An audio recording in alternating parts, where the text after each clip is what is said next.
దేవునికి స్తోత్రం. గట్టిగా చెప్తాం. హల్లెలూయా.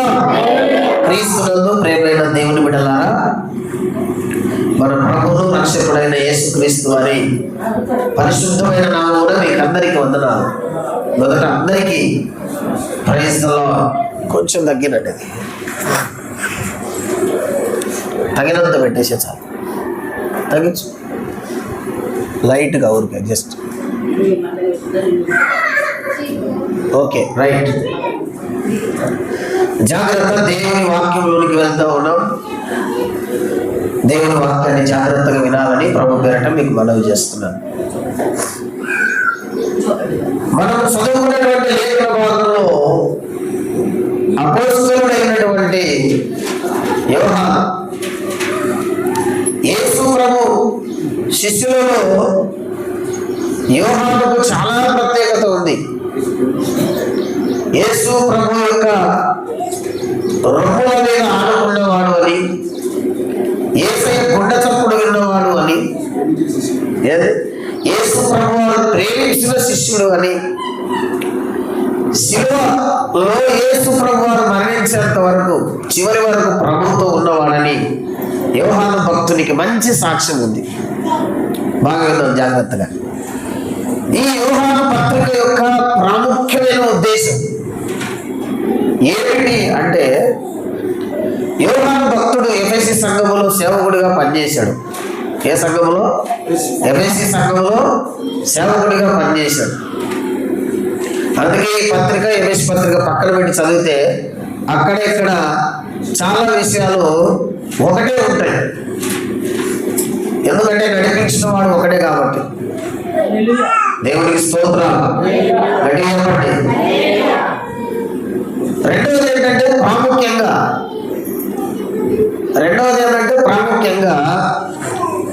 యోహాను భక్తుడు సంఘానికి వెలుపల ఉన్నటువంటి విషయాలను గురించి మాట్లాడలేదు, కానీ సంఘములోనే ఉన్నటువంటి బలహీనతలను గురించి ఎక్కువగా ఈ పత్రికలో మాట్లాడాడు. అంటే ఇంటి సమస్య ఏంటిది? ఇంట్లో సమస్య. పెద్దలు సామెత చెప్తారు, ఇల్లు గెలిచి రావా నీకు సామెతలు. అన్నం పెట్టాలి ఇప్పుడే. చెప్పండి గట్టిగా. ఏం పలకలేదు.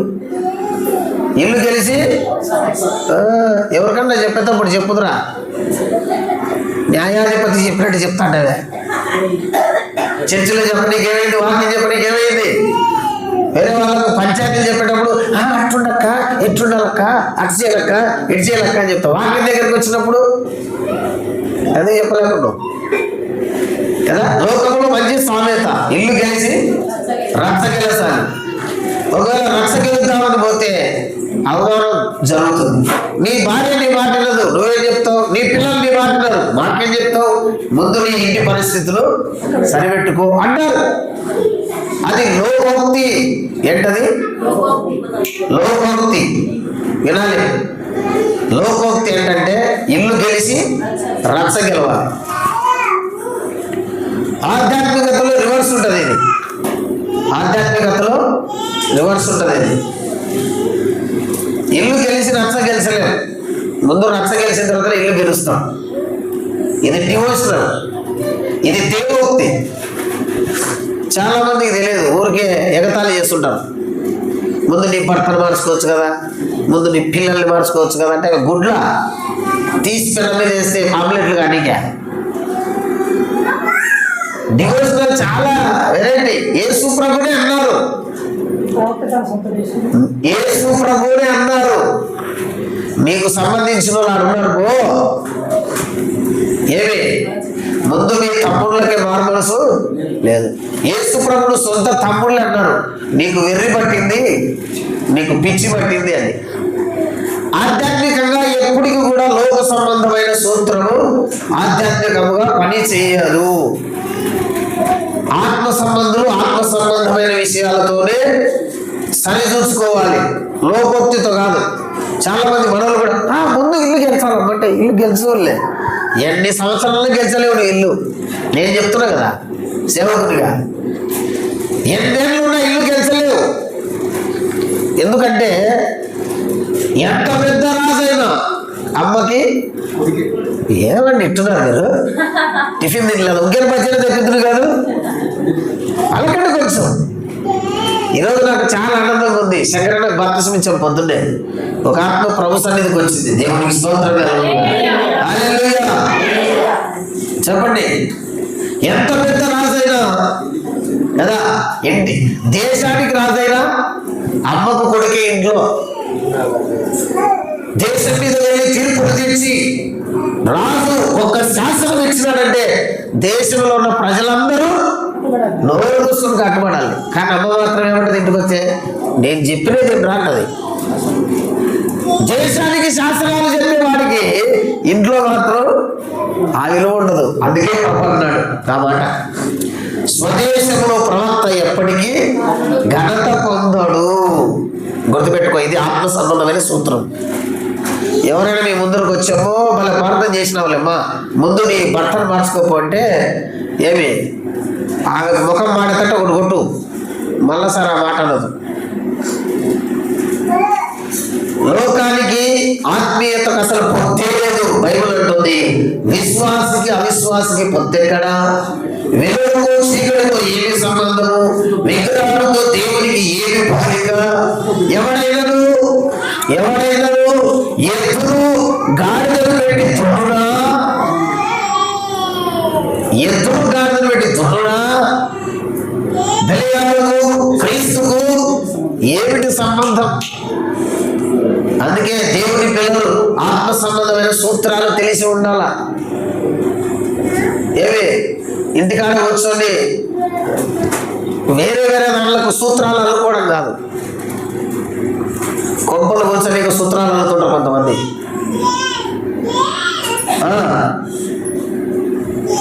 టైం దొరికింది ఫ్రీగా, బస్సు కూడా ఫ్రీనే, బస్సులో కూడా ఇవే మాటలే. కుటుంబాలు కూర్చోడానికి నువ్వు సూత్రాలు అల్లడం కాదు, నీ ఆధ్యాత్మికమైన జీవితం బాగుపడడానికి ఆత్మ సంబంధమైన సూత్రాలు నేర్చుకుని తెలుసుకొని వాటిని వెంబడించినప్పుడే నువ్వు దేవుణ్ణి ఎరిగి దేవుణ్ణి ప్రేమించుచున్నావని అర్థం. అది నేను చెప్పిన మాట కాదు, ఈ యోహాను భక్తులు చెప్పాడు. కింద 2వ అధ్యాయం 3వ వచనం చదవండి. యోహాను పత్రిక 2వ అధ్యాయం 3వ వచనం. మరియు మనం ఆయన ఆజ్ఞలను కైకొని దీని వలననే ఆయనను ఎరుగి ఉన్నామని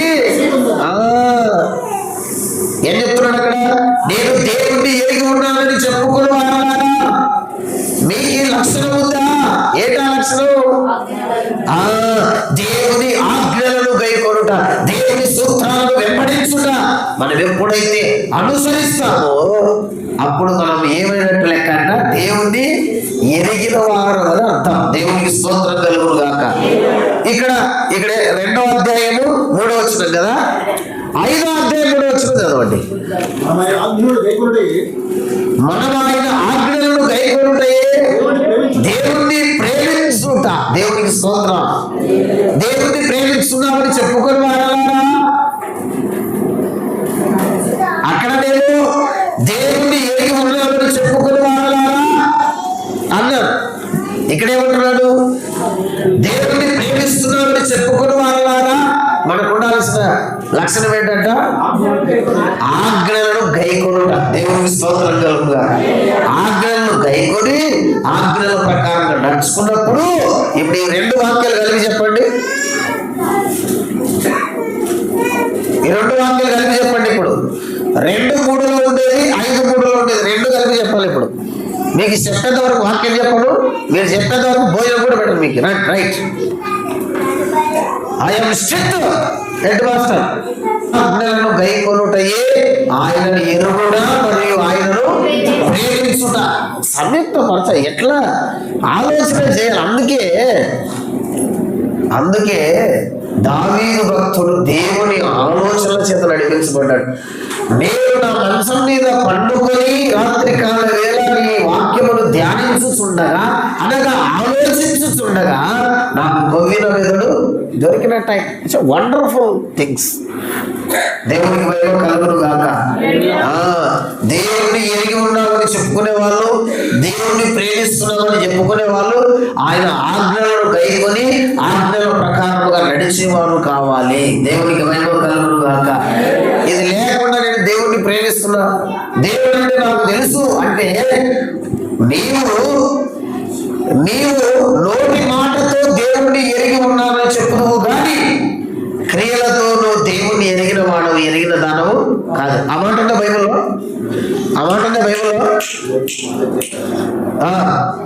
ఎక్కడుంది ఆ మాట బైబిల్లో? చెప్పండి ఎక్కడుందో చెప్పండి. తీతుకు రాసిన మొదటి పత్రిక, క్షమించండి, తీతు పత్రిక మొదటి అధ్యాయం 16వ వచనాన్ని చదువుకుందాం. దేవుణ్ణి ఎరుగుదుమని వారు చెప్పుకొందురు గాని అసహ్యులను అవిధేయులను ప్రతి సత్కార్యం విషయము భ్రష్టులై ఉండి తమ క్రియల వలన ఆయనను అనగా దేవుణ్ణి ఎరగమన్నట్టున్నారు. దేని వలన ఎరగరు? క్రియల వలన ఎరగరు. దేని వలన ఎరుగుదురు? మాట వలన ఎరుగుదురు. దేవుణ్ణి మాట వలన ఎరుగుదురు కానీ క్రియల వలన ఎరగమన్నట్టున్నారు. చాలా వెరీ ఇంపార్టెంట్ ఏంటంటే విశ్వాస జీవితంలో క్రియలతో కూడిన విశ్వాసం లేకపోతే ఆ విశ్వాసమే వేస్ట్. క్రియలతో కూడిన విశ్వాసం లేకపోతే ఆరోగ్యవంతులే ఏం వేస్ట్?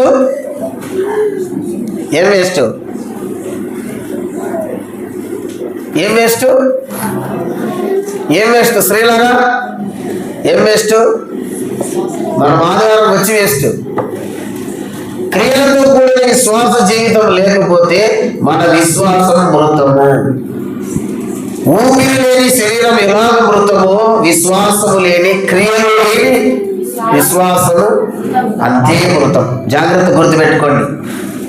కాబట్టి దేవుని ఆజ్ఞల చేత, దేవుని సూత్రాల చేత వాటిని అనుసరించి గైకొని దేవుణ్ణి ఎరిగి దేవుణ్ణి ప్రేమించువారని చెప్పాలి. దేవునికి స్తోత్రం కలుగును గాక. చెప్పండి, ఈ సంఘం ఈ పత్రిక యొక్క ముఖ్య ఉద్దేశం ఏమని చెప్పారు? ఈ పత్రిక యొక్క ముఖ్య ఉద్దేశం ఏమని చెప్పా? రాయలేదా? బయట విషయాలు కాదు, లోపల విషయాలు. సంఘంలో ఉన్నటువంటి అంతర్గత బలహీనతలను గురించి ఎక్కువగా అపోస్తలుడైనటువంటి యోహాను భక్తుడు రాశాడనమాట. దేవునికి మహిమ కలుగును గాక. ఈ పత్రికలో అబద్ధ ప్రవక్తలు, క్రీస్తు విరోధులు ప్రాముఖ్యం. అబద్ధ ప్రవక్తలు, క్రీస్తు విరోధులు చాలా ప్రాముఖ్యం. ఎందుకంటే బాహ్యముగా మనల్ని చెడగొట్టేటివి కొన్ని శరీర కార్యాలైతే అంతరంగంగా మనల్ని చెడగొట్టే కార్యాలలో క్రీస్తుకు విరోధమైనటువంటి బోధ, అబద్ధ సిద్ధాంతాలు కూడా ఒక పార్ట్ అన్నమాట. ఆ స్థాయికి మనం జాగ్రత్తగా ఎదగాలి, అది గుర్తుపెట్టుకోవాలి. దేవుని మహిమ కలుగును గాక. గట్టిగా చెప్పండి హల్లెలూయా. మంచిది. మూలవాక్యంలోనికి వస్తున్నా జాగ్రత్తగా కొద్ది మాటలు దేవుని మాటల మీద దృష్టి పెట్టండి. ఏదో ఆదివారం వచ్చినా పోయినా అన్నట్టు ఉండకుండా దేవుని మాటల మీద దృష్టి పెడదాం. యోహాను పత్రిక మొదటి అధ్యాయము 7వ వచనాన్ని మరొకసారి మనం చదువుకుందాం. అయితే ఆయన వెలుగులో ప్రకారము మనము వెలుగులో నడిచిన మనము అన్యుల సహవాసము గలవారమై ఉందుము. అప్పుడు ఆయన కుమారుడైన యేసు రక్తం ప్రతి పాపము నుండి మనలను పవిత్రులుగా చేయును అనే మాట 2 చోట్ల ఉంటుంది ఈ వచనాలలో. 7వ వచనంలో ఉంది, అలాగే 9వ వచనంలో కూడా ఉందా? చూడండి. పవిత్రులుగా చేయును అనే మాట 2 చోట్ల స్పష్టంగా మనకు కనబడుతుంది. ప్రియమైనటువంటి దేవుని బిడ్డలారా, మనము అన్యుల సహవాసము గలవారమై ఉందుము. దేవునితో విశ్వాసి అన్యోన్యమైనటువంటి సహవాసము కలిగిన వారై ఉండాలి. ఇది ఈరోజు టాపిక్. ఏంటి? విశ్వాసి దేవునితో అన్యోన్య సహవాసం కలిగిన వారై ఉండాలి. అన్యోన్య సహవాసము అంటే అర్థం కావాలంటే అన్యోన్యమైన జంట అంటాం, అన్యోన్యమైన కుటుంబము అంటాం, అన్యోన్యమైన భార్యాభర్తలు అంటాం. అంటే ఏ విషయాలను చూసి, ఏ కార్యాలను చూసి మనం వాళ్ళకి ఆ బిడి తీసుకున్నావా? మంచివా చెడ్డవా? పలకండి. మంచిగా చెడ్డవా? సమాధానమైనవా అసమాధానమైనవా? గట్టిగా చెబుతావు. మేలుకరమైనవా కీడుకరమైనవా? అవునా? పరిశుద్ధమైనవా పాప సంబంధమైనవా? ఒక జంటను అన్యోన్యమైనటువంటి జంట అంటే భర్త నడిచినటువంటి అడుగుజాడల్లో నడిచే భార్య, తల్లిదండ్రి నడుస్తున్నటువంటి అడుగుజాడల్లో నడిచే పిల్లలు అని అర్థం. గుర్తుపెట్టుకోండి. ఏం చెప్తాం? మళ్ళీ రిపీట్ చేయండి మీరు. అన్యోన్యమైన సహవాసం కుటుంబం అంటే అర్థం ఏంటి? భర్త అడుగుజాడల్లో నడిచే భార్య, తల్లిదండ్రుల యొక్క అడుగుజాడల్లో నడిచే పిల్లలు, అది అన్యోన్యమైన సహవాసము కుటుంబం అని అర్థం. అందుకే మన భారతదేశ సాంప్రదాయ ప్రకారంగా మనం వివాహాలు చూసినప్పుడు అగ్నిగుండము చుట్టూ పెళ్లి కుమారుడు పెళ్లి కుమార్తెను ప్రదక్షిణాలు చేపిస్తారు. అప్పుడు ఎవరు ముందుంటారు? భర్త ముందుండి భార్య వేలు పట్టుకొని తను నడుస్తూ తన అడుగుజాడలో తన భార్యను నడిపించుకుంటూ పోతాడు. అవునా? దాని అర్థం ఏంటంటే నీకు మార్గము చూపేటువంటి వ్యక్తి, శిరస్సు కనిపించేటువంటి దైవం నీ భర్తే కనుక నీ భర్త యొక్క అడుగుజాడల్లో నువ్వు చివరి వరకు నడుచు అని ఎన్ని అడుగులు వేపిస్తారు? ఎందుకు 9 అయిపోయి ఎందుకు? 7 సంపూర్ణతకు సూచన. అంటే మరణకాలం వరకు, మరణము ఎడబాటు వరకు నీ భర్త అడుగుజాడల్లో నడవాలి. గుర్తుపెట్టుకోండి. నేను ఒక మాట చెప్తున్నా, అందరూ సీరియస్గా గుర్తుపెట్టుకొని పాటించండి. స్త్రీకి ఎంత తెలివి ఉన్నా, ఎంత జ్ఞానం ఉన్నా, ఎంత బుద్ధి వివేకము వివేచన ఉన్నా, రక్షింపబడిన కుటుంబం గురించి చెప్తున్నా. మీ మెదడులో ఆల్రెడీ ఇంకోటి కూడా మెదులుతుంటుంది, అది కూడా నాకు తెలుసు. రక్షింపబడిన కుటుంబం, విశ్వాస సంబంధమైన కుటుంబం గురించి చెప్తున్నా. విశ్వాసం లేని, రక్షణ లేని వాళ్ళే అంత స్ట్రిక్ట్ గా ఫాలో అవుతున్నారు. రక్షింపబడిన కుటుంబం గురించి చెప్తున్నా. నీకు ఎంత తెలివి ఉన్నా, నీకు ఎంత జ్ఞానం ఉన్నా, నువ్వు ఎంత డబ్బు సంపాదించేదానివైనా నీ అడుగు భర్త కంటే ముందు కాదు, నీ అడుగు భర్త అడుగులో వేయాలి. అప్పుడే నీ బ్రతుకుకు విలువ. గుర్తుపెట్టుకో. మీరు చూడండి, లోకంలో భర్త ఎటువంటి వాడనా కానీ, నీళ్ళు తాగుతా, భర్త ఎటువంటి వాడనా కానీ బతుకుంటే చాలు, కుటుంబానికి మగదిక్కుంటే చాలు అనుకుంటారు. భర్త చనిపోయాడు అనుకోండి, తర్వాత మన పెద్దోళ్ళు చెప్పే సూత్రాలు భలే ఉంటాయి. భర్తనేనమ్మా, వాడు తాగుబోతు కానీ, తిట్టుబోతు కానీ, తిరుగుబోతు కానీ, సాయంత్రానికి మగదిక్కు ఉండే ఇల్లు వేరేగా ఉంటుంది, మగదిక్కు లేకుండా ఉండే ఇల్లు చాలా వేరేగా ఉంటుంది. నా ప్రియమైనటువంటి దేవుని బిడ్డలారా, స్త్రీలు తప్పకుండా, రక్షణ పొందినటువంటి కుటుంబంలో ఉన్న స్త్రీలు తప్పకుండా కంపల్సరీ నీవు దేవుడు నీకు ఇచ్చినటువంటి శిరస్సు నీ భర్త అడుగుజాడలో తప్పకుండా నడవాలి. ఇది జ్ఞాపకం పెట్టుకో. రెండో విషయం కూడా చెప్తున్నా. వాక్యము 2 అంచులు కలిగిన ఖడ్గము కాబట్టి భర్త ఎంత తెలివివంతుడైనా, ఎంత సంపాదించేవాడైనా భార్య సలహా కూడా తీసుకోవాలి.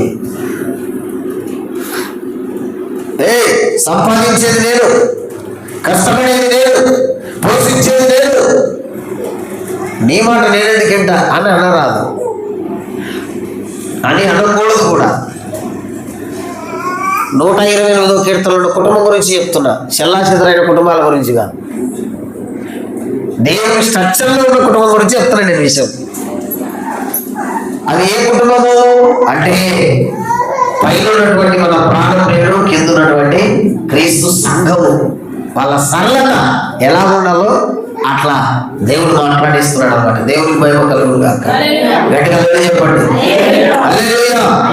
భర్తకి ఎంత తెలివిన్నా, ఎంత డబ్బు సంపాదించేవాడైనా, ఎంత కష్టపడేవాడైనా ఖచ్చితంగా భార్య సలహా తీసుకోవాలి. మంచిదైతే, ఎటువంటిదైతే వినాలి. ముందు ఏం చేయాలి? విని వివేచించాలి. వినాలి వినాలి వినాలి వినాలి వినాక వివేచించాలి. వినక ముందే తిరస్కరించకూడదు. ముందు వినాలి.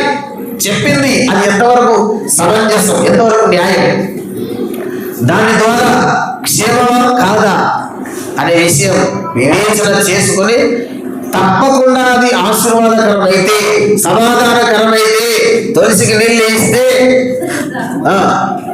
ఖచ్చితంగా దాన్ని మనము సమర్థించాలి. దేవుని మహిమ కలుగును గాక. గట్టి చెప్పండి, గట్టి చెప్పండి. ఖచ్చితంగా సమర్థించాలి. అందుకే పెళ్లి చేసేటప్పుడు ఆ సూత్రాలలో ఆ సూత్రాన్ని పెట్టారు. ఏంటది? కార్యేషు దాసి కరణైసు మంత్రి. భార్య సలహా ఇచ్చేటప్పుడు ఎట్టివ్వాలి? రాజుకు మంత్రి ఎటువంటి మంచి మంచి సలహాలు ఇస్తాడు అటు ఇవ్వాలి. ఇప్పుడు ఎంత సలహాలు ఇస్తున్నారు? మన ఇద్దరము పిల్లలు అందరం బాగున్నాం, కానీ మీ అమ్మ మీద ముసలోళ్ళని చూడలేకపోతున్నాం. ఒక పని చేద్దామా? ఏం చేద్దాం చెప్పు. అనాథాశ్రమంలో ఇస్తే కదా. అదే మేలులో మేలు, సూపర్ గా కదా. నిజం చెప్పండి. ఇప్పుడు అదే కదా ఆలోచిస్తుండేది. రేపు నువ్వు కూడా నీ పిల్లలు పెరిగి పెద్దోళ్ళు అవుతారు, పిల్లలకి పెళ్లి చేస్తావు. అప్పుడు నిన్ను కూడా వాళ్ళు ఏమనుకుంటారు? నువ్వు అనాథాశ్రమంలో వేసిపెట్టి వచ్చిన వాళ్ళని నేను నడి రోడ్డు మీద విడిచిపెట్టి వస్తాను. ఏది ఎత్తుతావు, ఏది ఎత్తుతావు జాగ్రత్తగా గుర్తుపెట్టుకో. దేవుని బిడ్డలు చాలా జాగ్రత్తగా ఉండాలి. దేవునికి స్తోత్రం. కార్యేషు దాసి, పని చేసేటప్పుడు భార్య ఎలా పని చేయాలి? అంత ఏది నేనే చేయాలా అని సిద్ధరించుకోవద్దు.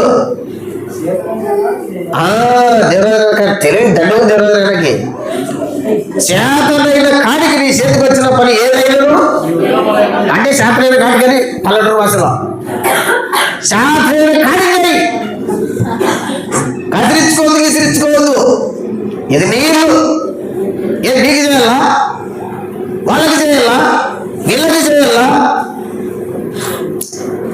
రేపు నీ ఇంటికి ఒక కోడలు వస్తుంది. నీ బట్టలు ఎత్తుకోకపోతే ఏం చెప్తావు? ఊరోళ్ళకల్లా చెప్తావు. ఏమని?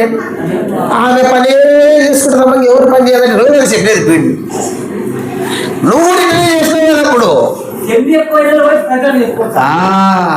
ఏనండి జాగ్రత్తగా. నువ్వేది చేసావు, నువ్వేం విత్తినావు, బుడ్డలు విత్తనాలు విత్తి నాకు కందిపప్పు రావాలంటే రాదు, కంది పంట రావాలంటే రాదు. ఏది విత్తుతున్నావో అది కోస్తాం. చాలా జాగ్రత్త. ఆధ్యాత్మికంగా మనం ఆశీర్వాదాలు పోగొట్టుకుంటుంది ఇక్కడనే.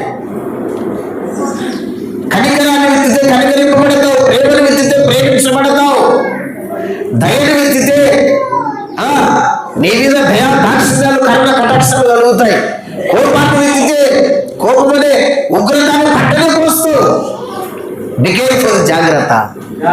మనం ఏది విత్తుతున్నామో, మన ద్వారా ఏది విత్తబడుతుందో ఆ పంట ఈ రోజు కాకపోయినా ఏదో ఒక రోజు ఖచ్చితంగా మనం కోసుకోవాల్సిందే, డెఫినెట్ గా. కాబట్టి దేవుడి పిల్లల కుటుంబాలు ఈ రీతిలో ఉండాలి. దేవుడికి స్తోత్రం కలుగునుగాక. హల్లెలూయా. యెహోవా యందు భయభక్తులు కలిగి ఆయన త్రోవల యందు నడుచు వారందరూ ధన్యులు. మొట్టమొదటి దేవుని పేరు చెప్పినాడు. ఎవరు ఫస్ట్ పెట్టింది? ఫస్ట్ ఎవరు పెట్టాడు? పురుషుడిని పెట్టాడు. ఫస్ట్ ఎవరు పెట్టాడు? నీవు ధన్యుడవు, నీకు మేలు కలిగను. నీవు ధన్యుడవు, నీకు మేలు కలిగను. నీ భార్య నీ లోబెట్ట ఫలించు ద్రాక్ష వలె ఉంటుంది. నీ పిల్లలు ప్యాటర్న్ కరెక్ట్ గా రావాలి. తల, మొండెలు, కాళ్ళు. అంతేగాని కాళ్ళు తెచ్చిపెట్టి నెత్తిన పెట్టి కాళ్ళు, తలకాయ, మొండెం అని చెప్తారా? జాగ్రత్త పడాలి. ఆధ్యాత్మికమైన జీవితంలో ఆనాటి స్త్రీలను చూసి స్త్రీలు నేర్చుకోవాలి, ఆనాటి పురుషులను చూసి కూడా పురుషులు. పేతురే ఎక్స్పీరియన్స్ తో చెప్పినాడు, మన పేతురు కాదు, ఈ పేతురు. బైబిల్లో ఉన్న పేతురు ఏం చెప్పినాడు? జీవమనే కృపావరం విషయంలో మీ భార్య మీతో బాల్యమాగస్తులని ఏగి బలహీనమైన ఘట్టాలు అని ఎంచమన్నాడు. అలా ఎంచకపోతే దంచాల్సి వస్తుంది. నిజమే. చాలాసార్లు నేను కూడా ఆలోచన చేస్తుంటా దైవ సన్నిధిలో అలా కూర్చున్నప్పుడు. ఎంచుకోవాలా, కానీ వాళ్ళ బలహీనమైన ఘట్టం కాదు సుమా. బలమైన ఘట్టాలేవి మామూలు ఘట్టాలు కాదు, కొండల్ని పిండి చేసే ఘట్టాలు స్త్రీలు. మీరే చెప్పండి, ఎముక గట్టిదా మట్టి గట్టిదా? ఎముక గట్టిదా మట్టి గట్టిదా? ఆదాం ఎక్కడి నుంచి వచ్చినాడు? అవి ఎక్కడి నుంచి వచ్చింది? ఎముక. భార్య 2 కన్నీళ్ళు ఏడిచింది అనుకో, మట్టి మొత్తం కరిగిపోయా. నీళ్ళు వేస్తే మట్టి అవుతుంది, ఎముక కరుగుతుందా? రాకుండా తీసుకొని దంచితే కూడా అది. చాలా జాగ్రత్తగా ఉండాలి ఆధ్యాత్మికమైన జీవితంలో. దేవునికి స్తోత్రం కలుగుగా. మంచిది, రికార్డ్ అవుతుంది, ఏమనొద్దు. హల్లెలూయా. మళ్ళీ ఎవరు దేవరాజు ఏంది ఇటు మాట్లాడుతున్నాడు అంటారు మళ్ళీ వీడియోలో. దేవునికి మహిమ కలుగును గాక. రైట్. అన్యోన్య సహవాసం, అన్యోన్య జంట అంటే ఇది. కార్యేశు దాసి కరణేశు మంత్రి భోజేసి మాత. భర్తకు భోజనం పెట్టేటప్పుడు ఎట పెట్టాలి? అమ్మలాగా పెట్టాలి. భర్తకు భోజనం పెట్టేటప్పుడు ఎట పెట్టాలి? అమ్మలాగా పెట్టాలి. భర్తకు భోజనం పెడితే భార్య భర్త బయటికి వెళ్ళి వస్తే ఈపు చూస్తుందంట, అమ్మ ఏం చూస్తుందంట? కడుపు చూస్తుంట. జోలు కాదు, కడుపు చూస్తుందంట. నా కొడుకు ఎక్కడ పడితే అక్కడ తిరిగి వస్తాడు పని మీద, కడుపు నిండా తిన్నాడో లేదో. మీరు చెప్పండి, మీ పిల్లలకైతే మీరు తినకుండా పెట్టుకోరా? పలకండి మీరు. మన పిల్లలకైతే మనము తినకుండా పెట్టామా? మనకు కొంచెం తక్కువైనా ఏం చేస్తాం? నా తల్లిదండ్రులు నేను కనులారా చూసిన చిన్నప్పుడు. మా అమ్మ మా నాన్న మేము తిని పండుకునేంత వరకు తినేవాళ్ళు కాదు. నేను అప్పుడేం అనుకునేటోళ్ళంటే, సరే వాళ్ళు పెద్దోళ్ళు కదా, కొంచెం లేట్ ఆకలి అవుతుంది అనుకుంటుంటే. ఇంకేం లేట్ ఆకలి, 9, 9:30, 10 అయినా కూడా ఏం లేట్ ఆకలి. ఖచ్చితంగా మేము పడుకున్నాకనే వాళ్ళు భోజనానికి కూర్చుని తినేవాళ్ళు. కారణం ఏంటో తెలుసా? ఉన్నదంతా మాకు పెట్టి ఉన్న దాంట్లో వాళ్ళు తిని. మా నాయన అయితే నాకు కన్నీళ్ళు వస్తాయి. ఆయన అంతే అన్నం తిని పెద్ద చెమ్ము నీళ్ళు తాగేవాడు.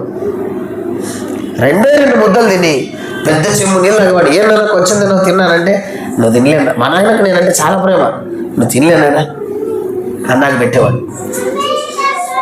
భార్య తల్లి ప్రేమకు మించిన ప్రేమ చూపెడితే ఎక్సలెంట్గా ఉంటుంది కుటుంబం. తిను, గతుకు, తింటే తిను లేకుంటే అని కుక్కకి ఇస్తున్నట్టు ఇస్తున్నావు అనుకో భర్తకి. నీలో ఎప్పటికీ అమ్మను చూడలేడు. అందుకే ఎంత చక్కగా చెప్పాడు అన్నమాట. భోజేసు మాత. అన్నం పెట్టేటప్పుడు అమ్మలాగా పెట్టాలి భోజనం.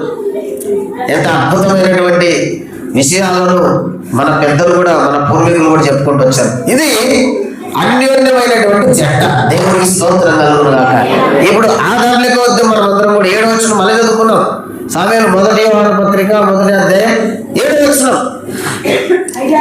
అయితే ఆయన వెలుగులో ప్రకారం మనము వెలుగులో నడిచేయగల మనము అన్యోన్య సహవాసము గలవారమై ఉంటాము అంటాడు. దేవునికి మహిమ కలుగును గాక. గట్టిగా చెప్పండి. అన్యోన్య సహవాసం కలిగి ఉండాలంటే దేవుడు వెలుగులో నడిచిన ప్రకారంగా విశ్వాసం కూడా ఏం చేయాలి?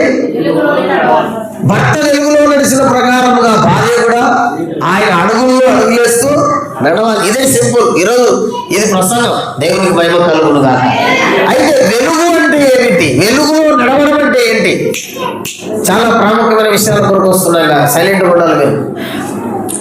వెలుగు అంటే ఏమిటి? దేవుడు వెలుగులో నడుస్తున్నాడు.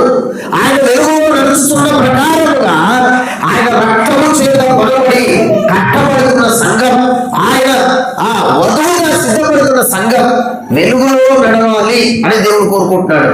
అసలు ముందు వెలుగంటే ఏంటో తెలియాలి కదా. వెలుగంటే వెరీ సింపుల్.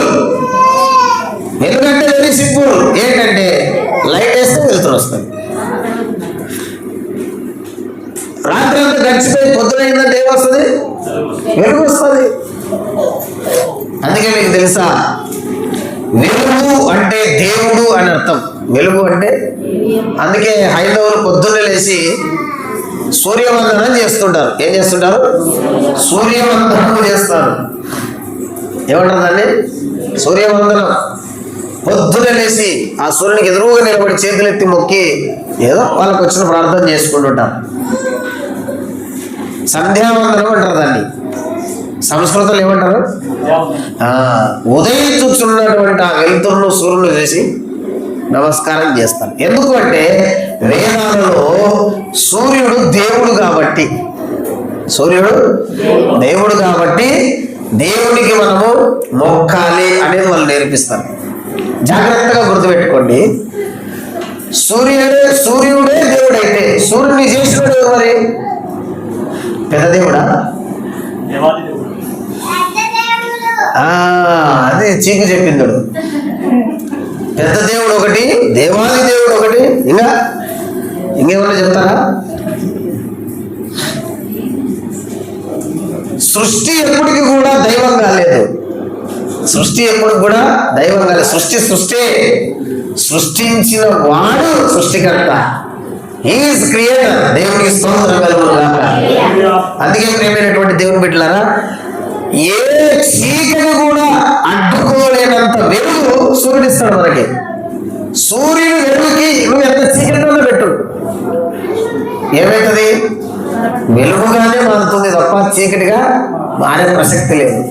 అలాగే దేవుడికి కూడా ఒక లక్షణం ఉంది.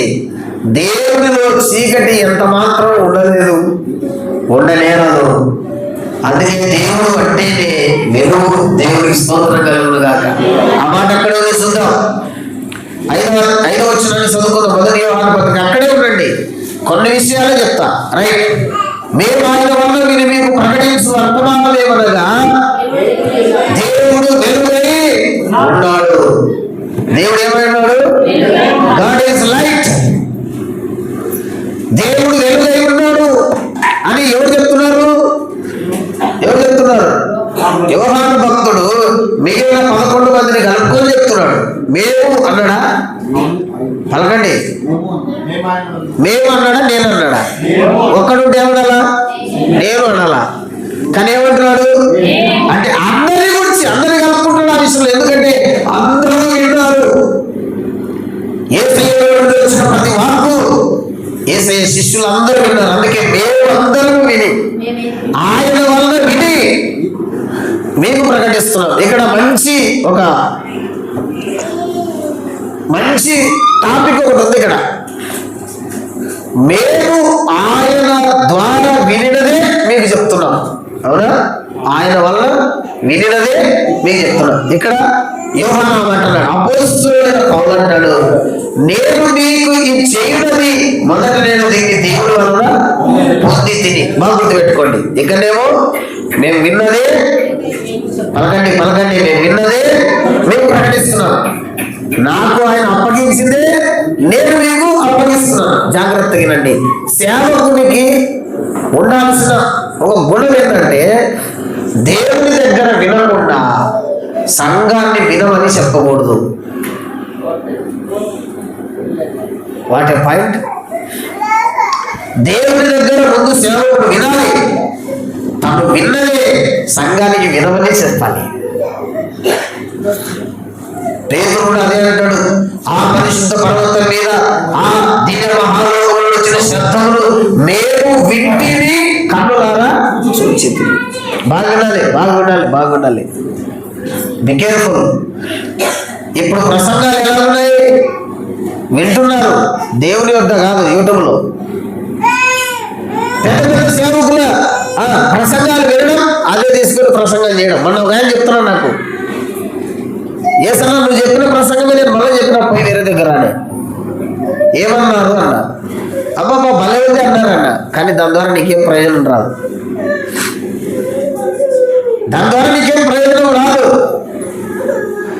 నీవు స్వతహాగా నీ కుటుంబం కొరకు, నీ పిల్లల కొరకు కష్టపడి వండుకొని చేసి అన్నం పెట్టాలి వాళ్ళకి.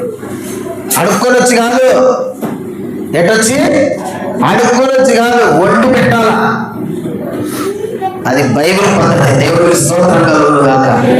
నీ ఇంటి పిల్లలకి అవసరాన్ని బట్టి ఎప్పుడో ఒకసారి ఒకవేళ లేకపోతే తెచ్చి పక్కన తెచ్చి పెడతావు. రోజు పక్కన తెచ్చి పెడతావా? నీ పిల్లలు కొట్టి పెట్టావు. సేవకులకు ఉండాల్సిన లక్షణం అదే.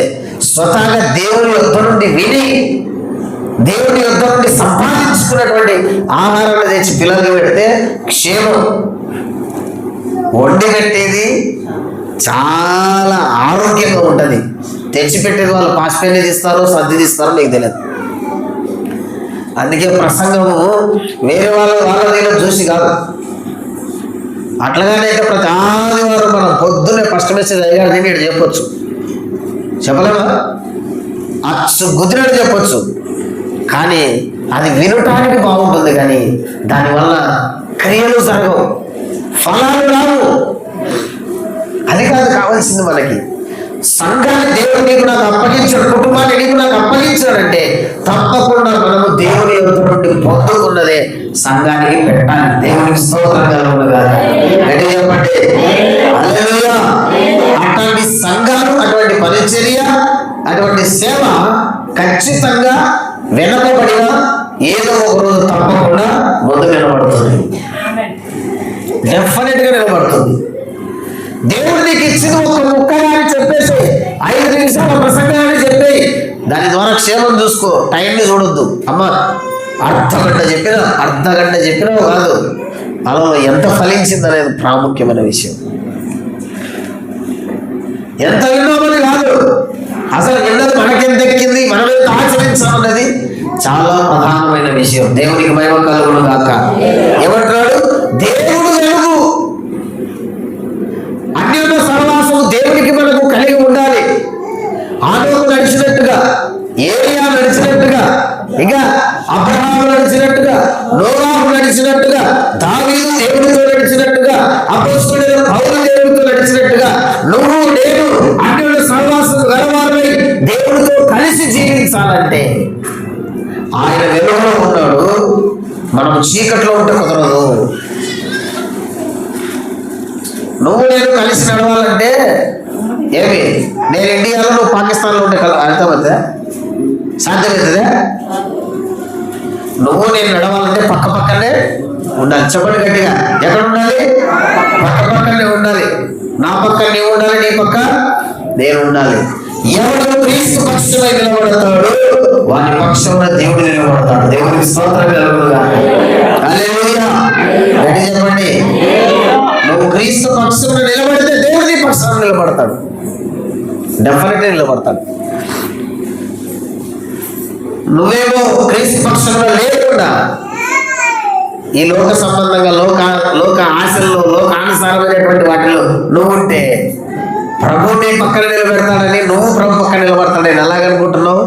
ఇందాక చెప్పినట్టుగా మాటలతో ఎరుగుదువు కానీ నువ్వు క్రియలతో దేవుణ్ణి ఎరిగిన దానివి కానే కాదు. బాగా వినండి జాగ్రత్తగా. దేవుడు వెలుగై ఉన్నాడు. ఏమైనాడు దేవుడు? మాట్లాడి చెప్తున్నాడు పిల్లల్ని కొంచెం. దేవుడు వెలుగై ఉన్నాడు. 27వ కీర్తన 1వ వచనం చకచకా చూడండి. కొన్ని విషయాలు నేను మీ కళ్ళెదుట పెట్టి ముగించేస్తాను. 27వ కీర్తన 1వ వచనమే అందరికీ తెలిసిన విషయం. పాటనే పాడతాం, యెహోవా నాకు వెలుగాయి, యెహోవా నాకు రక్షణ అయ్యాది కదా. యెహోవా నాకు వెలుగును, రక్షణయుడై ఉన్నాడు, నేను ఎవరికి భయపడదును. నేను ఎవరికి భయపడలేను అర్థం. దేవుడు ఏమైనాడంట? యెహోవా నాకు వెలుగు, దేవుడు వెలుగు అనే విషయం చెప్తున్నా. ఆ పాయింట్లో రాసుకోండి దీన్ని. దేవుడు వెలుగు, దేవుడిలో వెలుగున్నది, దేవుడిలో చీకటి లేదు. చెప్పండి గట్టిగా, దేవుడిలో ఏం లేదు, దేవుడిలో చీకటి ఎంత మాత్రమూ లేదు. అక్కడే ఉంటది. యోహాను పత్రిక 1వ అధ్యాయం 5వ వచనంలో ఉంటుంది. అక్కడ ఆ మాట చదువు, నా పేపర్ అట్లా పెట్టుకొని పెడతాను. దేవుడు వెలుగై ఉన్నాడు, ఆయనలో చీకటి ఎంత మాత్రమూ లేనే లేదు. దేవుడు పరిపూర్ణమైన వెలుగు, టోటల్లీ వెలుగే. అసలు వెలుగు అంటే ఏంటి? వెలుగు ఫలం ఏంటి? వెలుగు ఫలం ఏంటి? వెలుగు ఫలం ఏంటి? సమస్త విధములైన మంచితనము,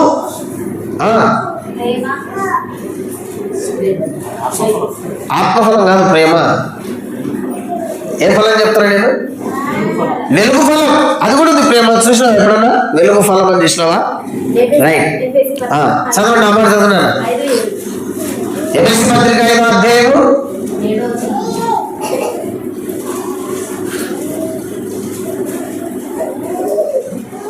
5:9. జాగ్రత్తగా చూడండి. 5:9. వెలుగు ఫలము సమస్త విధములైన మంచితనము, నీతి సత్యము అని వాటిలో కనబడుతున్నది. దేవునికి స్తోత్రం. సింపుల్ గా చెప్పాలంటే వెలుగు ఫలము మంచితనమే. సమస్త విధమైన మంచితనం అని ఉండలేదు అక్కడ. అంటే అన్నిటిలో మంచే, కానీ అన్నిటిలో కొన్ని దానిలో చెరిగే మాత్రము లేదు. అంటే దేవుడు అన్నిటిలో మంచివాడే. నీతిలో మంచివాడాయనే, న్యాయంలో మంచివాడాయనే, యథార్థంగా నువ్వు ఏదైనా తీసుకో. సమస్త విషయంలో దేవుడు మంచివాడు. తన పిల్లలు కూడా ఎలా ఉండాలంట? సమస్త విషయంలో మంచివారుగా ఉండాలి. అప్పుడే నువ్వు నేను వెలుగులో నడిచినట్టు లెక్క. దేంట్లో? వెలుగులో నడవడం అంటే టార్చ్ చేసుకుని నడిచేది కాదు. రాత్రి పూటల పొలాలకు పోయినట్టు జనాలు నడిచినట్టు కాదు. కలిసే నీకు ఎక్కువైంది. నీళ్ళు తాగు. దేవుడికి స్తోత్రం కలుగును గాక. చెప్పండి గట్టిగా. ఒక వ్యక్తి టార్చ్ తీసుకొని దాని వెలుగులో నడిచినట్టు కాదు. వెలుగులో నడవడం అంటే ఏదో లైట్ వేసినారు కాబట్టి ఆ వెలుగులో నడుస్తున్నామని కాదు. వెలుగులో నడవడం అంటే సమస్త విధములైన మంచితనంలో నడవడమే వెలుగులో నడవడం. దేవుడికి స్తోత్రం కలుగును గాక. దేవుడు వెలుగు. సమస్త విషయంలో ఆయన మంచివాడు. ఏ విషయంలో దేవుడు చెడ్డవాడని చెప్పడానికి అసలు మాటనే రావద్దు నాలుకకు. అందుకే అపోస్తలుడైన పౌలు ఇంకొకరు చెప్తాడు దాన్ని. ఏమంటే దేవుడు పక్షపాతి. కడి చెప్పండి. దేవుడు పక్షపాతి కాదు. దేవుడు అన్యాయం చేయట అసంభవం. దేవుడు చెప్పిన ఏ మాట నిరర్థకంగా కాదంటే అర్థం ఏంటో తెలుసా? చెడ్డది కాదని అర్థం. నెరవేరని అబద్ధాలని చెప్పడు. ఆయన చెప్పాడంటే అది ఖచ్చితంగా నెరవేరుతుంది. క్షేమముకే నెరవేరుతుంది అది తప్పకుండా. దేవుడు వెలుగు. దేవుడికి స్తోత్రం కలుగును గాక. యోహాను సువార్త 8వ అధ్యాయం 12వ వచనంలో ఏం రాయబడింది? యోహాను సువార్త 8వ అధ్యాయం 12వ వచనంలో రాయబడింది. మరలా యేసు, నేను లోకమునకు వెలుగును, నన్ను వెంబడించువాడు చీకటిలో నడవక జీవము వెలుగు కలిగి ఉండునని వారితో చెప్పాను. దేవుడికి స్తోత్రం. దేవుడు వెలుగు అనే విషయాన్ని చెప్తున్నా నేను. ఏం చెప్తున్నా? వెలుగు అంటే ఏంటంటే ముందు దేవుడు వెలుగు. వెలుగు అంటే వెలుగు యొక్క ఫలం ఏంటి? రిజల్ట్ ఏంటి? మంచితనం. అది ఎలాగా? సమస్త మంచితనం. అన్నిటిలో మంచి. దేనిలో మంచి? మీరు చెప్పండి. యథార్థంగా చెప్పండి. మీరు అందరూ నన్ను మీరు అన్ని విషయాల్లో మంచోడు అనుకుంటున్నారా?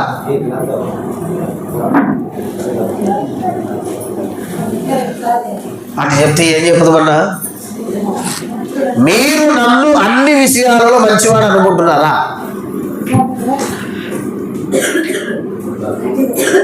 యథార్థంగా చెప్పండి. దేవుని సన్నిధిలో ఉన్నది చెప్పండి. పురుషులారా, అర్థమవుతుందా? మన మధ్య ఏ గుణములు ఉండకూడదు, సనుగులు ఉండకూడదు. వారు సనుగు కొనుచుండగా యెహోవా వింటున్నాడు. చెప్పండి. మీరు చెప్పండి. మీ దైవ సేవకుడు అన్ని విషయాల్లో మంచివాడని నువ్వు అనుకుంటున్నావా లేదా? యథార్థంగా చెప్పేసి ఒకటి సుశీలమ్మ తల్లి అయితే మంచోడు అనుకుంటున్నానయ్యా. దేవుని స్తోత్రం. వేరే ఉన్నా కింద మొత్తం అన్ని గోడల్లో కలిసిపోతే నాకు అవన్నీ దాంతో సంబంధం లేదు. ఏసన్నా మంచోడు అన్ని విషయాల్లో అనుకుందాం. రైట్. మీరేమనుకుంటారు? మీరేమనుకుంటారు చెప్పండి. నన్ను చూసి అంటే ఏదో అన్నం చూసి చెప్పాలి, పాసం చూసి చెప్పాలి అనుకోవద్దు. మీరు ఉన్నది యథార్థంగా చెప్పండి. నేనైతే మిమ్మల్ని అన్ని విషయాల్లో మంచోళ్ళు అనుకోవడంలే, యథార్థంగా చెప్తున్నా. ఫ్యాన్ కింద కాదు, దేవుడి కింద.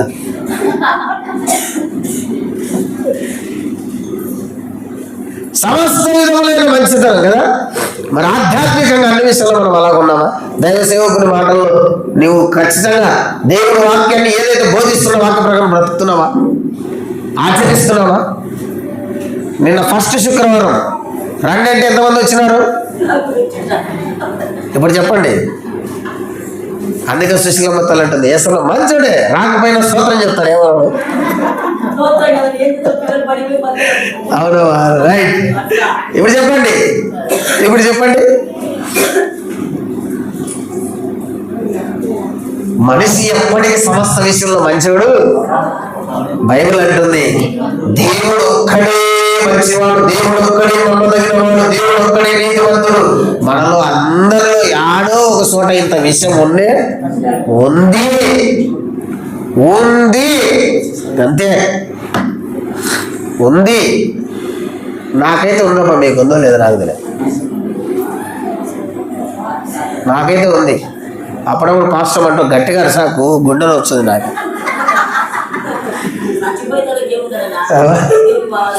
చెప్పండి. నేను అడిస్తే అరుపులు కాదు, గుండె నొప్పులు వస్తాయి. ఒక మనిషి ఎప్పటికీ అన్ని విషయాల్లో మంచోడు కాలేడు.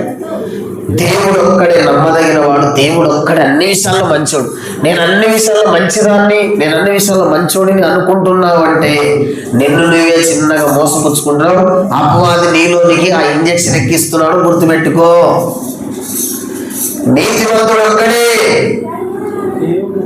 నీతివంతుడు ఒక్కడే. అందరిలో బలహీనతలు ఉన్నాయి. ఎవరైనా నీ ఎదుట బలహీనతలు బయటపడి వాళ్ళు బాధపడుతుంటే ఇట్లాంటాడు అనుకోలే, అట్లాంటాడు అనుకోలే పాట పాడకు.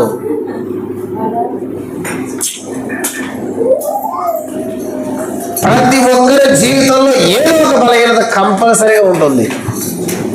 ఉంటుందా? అంత పెద్ద సంఘాన్ని క్రమపరిచినటువంటి పౌలే కొంతమందికి ఎట్టున్నాడంట, శరీర విషయంలో నేను మీకు అభ్యంతర కారణంగా ఉన్నప్పటికీ అన్నాడా? గలతీ సంఘంతో అన్నాడా? శరీర విషయంలో నేను మీకు అభ్యంతర కారణంగా ఉన్నప్పటికీ మీరు దేవదూత వలెను క్రీస్తు యేసు వలెను మీరు నన్ను అంగీకరించినారు. That is the point. ప్రతి ఒక్కరిని అర్థం చేసుకోవాలా. అది క్రీస్తు మనసు, దేవుని ప్రేమ. అది విశాల హృదయం కావాలి. అందుకే విశాల హృదయం లేకపోతే సంఘాన్ని, దేవుని ప్రేమను అర్థం చేసుకోవడం చాలా కష్టం. విశ్వాసాలు అర్థం చేసుకోవడం చాలా కష్టం. చాలా విశాలమైన హృదయం కావాలి. కొన్నిసార్లు మన బిడ్డలే మన విషయంలో చిన్న పొరపాటు చేస్తారు. చేసినంత మాత్రాన దూరం దొప్పుకుంటావా, పోగొట్టుకుంటావా, చెడ్డవాళ్ళని ప్రచారం చేస్తావా? అదేనా దేవుడు నీకు నేర్పించింది? అదేనా నీకు వాక్యం నేర్పించింది? అదేనా నీకు ప్రాణం పెట్టిన యేసయ్య నేర్పించింది? కాదు కాదు కాదు. ప్రేమ దోషములన్నిటినీ కప్పుతుంది. మనం అట్టగా అన్నీ ఇంపుతుంటాం. నా కాడ ఇంత కట్ట ఉంది రా నీకు చెప్తానని చెప్తానే ఉంటాం. పక్కల మాటలు చెప్తున్నా వాళ్ళకి మొత్తం చెప్తాను. ఒక మాట చెప్తున్నా, గుర్తుపెట్టుకో. నువ్వు ఇప్పుతున్నావు కదా, నీది కూడా వేరే వాళ్ళు ఇప్పుతుంటారు. అది కూడా మర్చిపోకు. మనము వేరే వాళ్ళ సంగతులు ఇప్పుతున్నారు. మన తిప్పేవాడు ఎవరు ఉండరా? దేవుడు ఎవరిని వాడుకుంటాడు ఆ విషయంలో. దేవుని పిల్లలు చాలా జాగ్రత్త ఉండాలి. దేవునికి స్తోత్రం కలుగును గాక. సంఘము అంటే, కుటుంబము అంటే, రేపు పరలోకం అంటే అంత ఈజీ కాదు. దేవుడు సమస్త విషయంలో మంచివాడు. మనము కూడా సమస్త విషయంలో మంచివారుగా ఉండటానికి సాధన చేయాలి ప్రతిదినం. దేవునికి స్తోత్రం కలుగును గాక. శత్రువును ప్రేమించమన్నాడు ప్రభు ప్రేమించి చూపించాడు. నువ్వు నేను ప్రేమిస్తావా? నిన్న ఫస్ట్ శుక్రవారం మొదటి మాట ధ్యానం చేసుకున్నావు. తండ్రి వీరేం చేస్తున్నారు, మీరు ఎదగరానుక నిర్లక్ష్యం. ఏం చెప్పా? మనము మన రుణస్థులను క్షమించకపోతే దేవుడు మన రుణములను, అదే వాక్యం, అదే ఉంది అక్కడ. ఫస్ట్ దేవుడు నన్ను క్షమిస్తే అమ్మ నేను క్షమించకుండా ఉందనిలే అనే సూత్రం చేస్తామని సృష్టికర్త అయిన వారికి ముందే తెలుసు. నీకే ఎంత ఆలోచన ఉంటే ఆలోచనకే కట్ట ఆయన. దేవుడికి స్తోత్రం కలుగును. నీకే ఇన్ని ఆలోచన ఉంటే ముందు వాడు ఏం ఇచ్చినాక నువ్వు సంగతి, తర్వాత వీళ్ళకి ఇచ్చే తర్వాత ముందు చేతులు పడని, చేతులు పడితే చెప్తా తర్వాత కథ అంటావు కదా నువ్వే. నీకే అన్ని బుడకాయ ఉపాయాలు ఉంటే సర్వలోకానికి సృష్టికర్త, సకల ఆలోచనలకు సృష్టికర్త ఆయనకి ఎంత ఉండాలి మరి. నువ్వు వేరే వాళ్ళని తిప్పుతున్నావంటే పక్కన ఒంగోలు కూర్చోబెట్టి నీ తిప్పిస్తున్నాడు ఆయన అట్లా. అందుకే ఎవరు తిప్పొద్దు, మనది కూడా వేరే వాళ్ళు ఇంటి లోకం మీద పడగొట్టొద్దు. ఎందుకు వచ్చింది బాధ అది? ప్రతి ఒక్కరు ఎవరికి వారు దేవుని సన్నిధిలో మోకరించి నీ బలహీనతలు నువ్వే విప్పు దేవుని దగ్గర, అది నీకు క్షేమం. దేవుడికి స్తోత్రం చెప్పు. పాపములు కప్పిపెట్టుకునేవాడు కనికరింపబడడు, దాన్ని ఒప్పుకొని దేవుని దగ్గర విప్పి ఒప్పుకొని విడిచిపెట్టి నువ్వు కనికరింపబడతావు. పక్కన తిప్పితే కాదు. క్రైస్తవ కుటుంబాలకు లోకస్తుల కుటుంబాలకు తేడా లేకపోతుంది. కారణం వాక్యం లోపలికి పోతుంది, ఈడికి పోతుంది బానే, ఇంటి నుండి ఇటుకి దిగడంలే. ఈడందరి జ్ఞానంలే, ఈడ లేదు జ్ఞానం. మన జ్ఞానం శరీర సంబంధమైన కపోలం నుంచి పుట్టినది కాదు, ఆత్మ సంబంధమైన హృదయం నుంచి పుట్టినది కావాలి. నీ జ్ఞానం నా జ్ఞానం. దేవునికి స్తోత్రం కలుగును గాక. గట్టి చెప్పండి. పైనుండి వచ్చే జ్ఞానం కావాలి కదా, పైనుండి వచ్చే జ్ఞానం కావాలా. మన బుర్రకాయలు పుట్టే జ్ఞానం కాదు, పైనుండి వచ్చే జ్ఞానం. మొదట పరిశుద్ధమైనది, పవిత్రమైనది, సులువుగా లోతున్నది, మృదువైనది. నీ జ్ఞానం ఉందే లేదా? పురుషుడా స్త్రీ, నీ జ్ఞానం ఉందే లేదా? జ్ఞానం ఉంటే సాఫ్ట్గా ఉంటావు. పెద్దలు ఏం చెప్పారు? అన్నున్న ఇస్తరాకు, అన్ని ఉన్న ఇస్తరాకు, ఏమి లేని ఇస్తరాకు, అదే తేడా. నీ దగ్గర సరుకు ఉందో లేదో, నీ దగ్గర దైవ సంబంధమైన జ్ఞానం ఉందో లేదో చెప్పుకోవాలంటే అదే సూత్రం.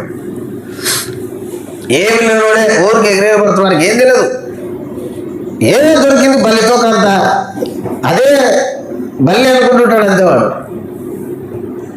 కదా. చిన్నప్పుడు కథ ఉంది. ఏ కథ? ఏనుగు కథ. ఏనుగును వర్ణించండి అని ఒక కథ. చీకటి గదిలో ఏనుగును నలుగురు పట్టుకున్నారంట. పట్టుకుంటే ఒకరికేమో కాళ్ళు దొరికినాయి, ఒకరికేమో తోక దొరికింది, ఒకరికేమో తొండ దొరికింది, ఒకరికేమో చెవు దొరికినాయి. చెప్పండి, వాట్ ఈస్ ద ఎలిఫెంట్ అంటే ఒకటి అంటాడంట, elephant is the one of the pillar అన్నాడంట. ఏనుగు అంటే ఒక స్తంభం అన్నాడు. వానికి ఏం దొరికినాయి? కాళ్ళు దొరికినాయి. ఏంటి ఏనుగు అంటే స్తంభం అంటాడు? ఎందుకంటే కాళ్ళు, ఏనుగు కాళ్ళు ఎట్లుంటాయి? పాత కాలంలో చేసిన దూరంలో ఉంటాయి, స్తంభంలా ఉంటుంది. ఓ ఏనుగంటే స్తంభం అని చెప్పాడంట. ఇంకొకరిని అడిగాడు, ఏంటి ఏనుగంటే? ఎలిఫెంట్ అంటే ఏంటి అంటే ఆరోగ్యమ తల్లి. మనలో ఒకటి అన్నాడంట, ఏనుగు ఎందుకంటే ఏడుదో కాదమ్మా, మనం పొద్దున్న లేచి కసుకొడతాడు పొలాల పొరక అని చెప్పిందంట ఒక ఆమె. ఏనుగంటే చీపురా అంటే ఆమె ఏం పట్టుకుంది? తోక పట్టుకుంది. ఇంకొకరు అడిగాడంట, ఏనుగంటే ఏంటి అంటే ఏనుగంటే ఏం కాదు నాయన, మనం పొద్దున్న లేచి బియ్యం జరుగుతాం చూడు, చాట అన్నాడంట. ఏది ఏనుగంటే చాటనా అంటే ఎవరు పట్టుకున్నాడు? తోలు పట్టుకున్నాడు. లాస్ట్ అని అడిగాడు, అసలు ఏనుగంటే ఏంటో చెప్పరా నాయన అంటే వాడనంట, ఏనుగంటే ఏందో కాదు నాయన, పెద్ద కొలాయి పైపు అన్నాడంట. అంటే వాడికి ఏం దొరికింది? పొట్టం దొరికింది. వీళ్ళందరూ కలిసి పట్టుకునేదేగా, ఒక్కొక్కరు పట్టుకునేదేగా చెప్పండి. అందరు కలిసి పట్టుకునేదే ఏనుగు. కాళ్ళు, తోక, తొండము, చెవులు మొత్తం కలిపితేనే ఏనుగు, ఒక్కొక్కటి విడదీస్తే కాదు. అలాగే దేవుని పిల్లలు చాలా జాగ్రత్తగా ఆధ్యాత్మికమైన జీవితాన్ని ముందుకు కొనసాగించుకోకపోతే ఇట్లాంటి అర్థపర్థం లేని విషయాలన్నీ ముందుకు వస్తాయి. దేవుడు వెలుగై ఉన్నాడు అక్కడ చెప్తున్నాడు ఆయన, మనలా యేసు నేను లోకమునకు వెలుగును, నన్ను వెంబడించువాడు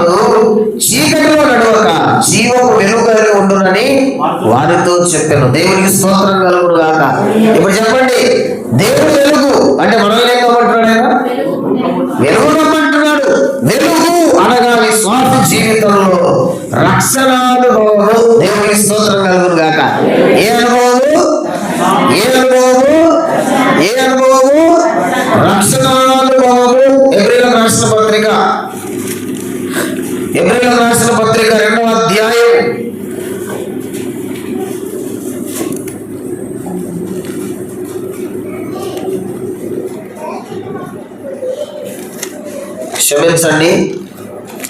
'పేతురు పత్రిక' అనుకుంటా.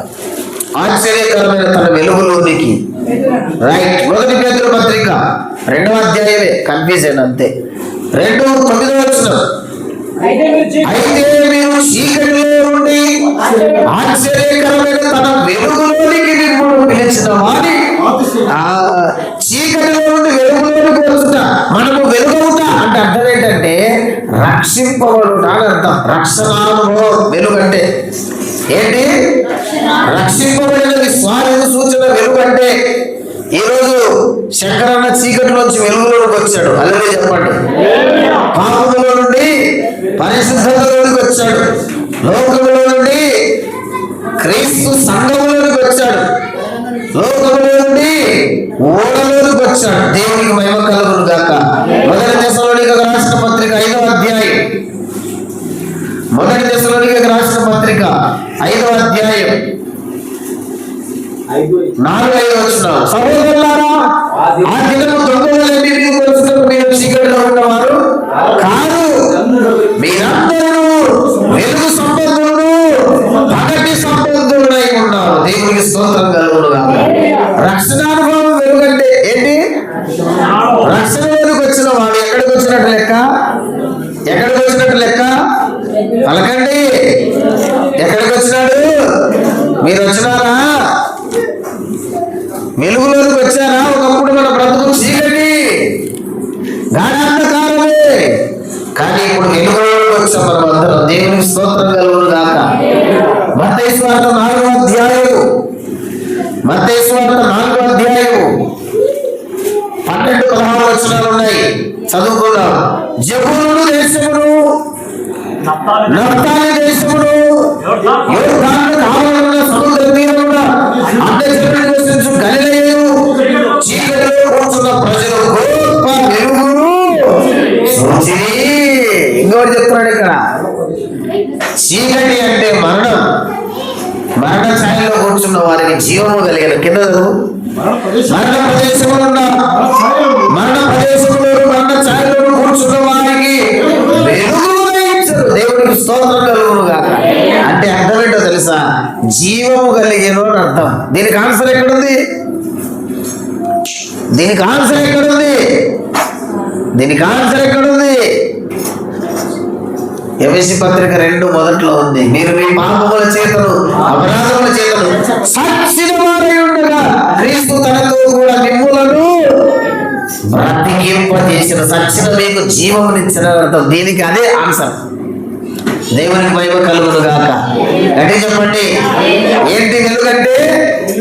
రక్షణానుభవము. వెలుగు అంటే చీకటి అంటే మరణ ఛాయ,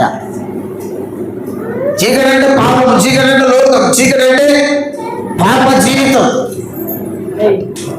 ఆయన మనలందరినీ కూడా ఆశ్చర్యకరమైన వెలుగులో నడిపించినాడు. దేవునికి స్తోత్రం. ఇప్పుడు బాగా ఆలోచన చేయండి. దేవునితో అన్యోన్య సహవాసం కలిగి ఉండాలంటే రక్షణానుభవం లేకుండా ఎవరు కూడా దేవునితో అన్యోన్య సహవాసం కలిగి ఉండలేరు.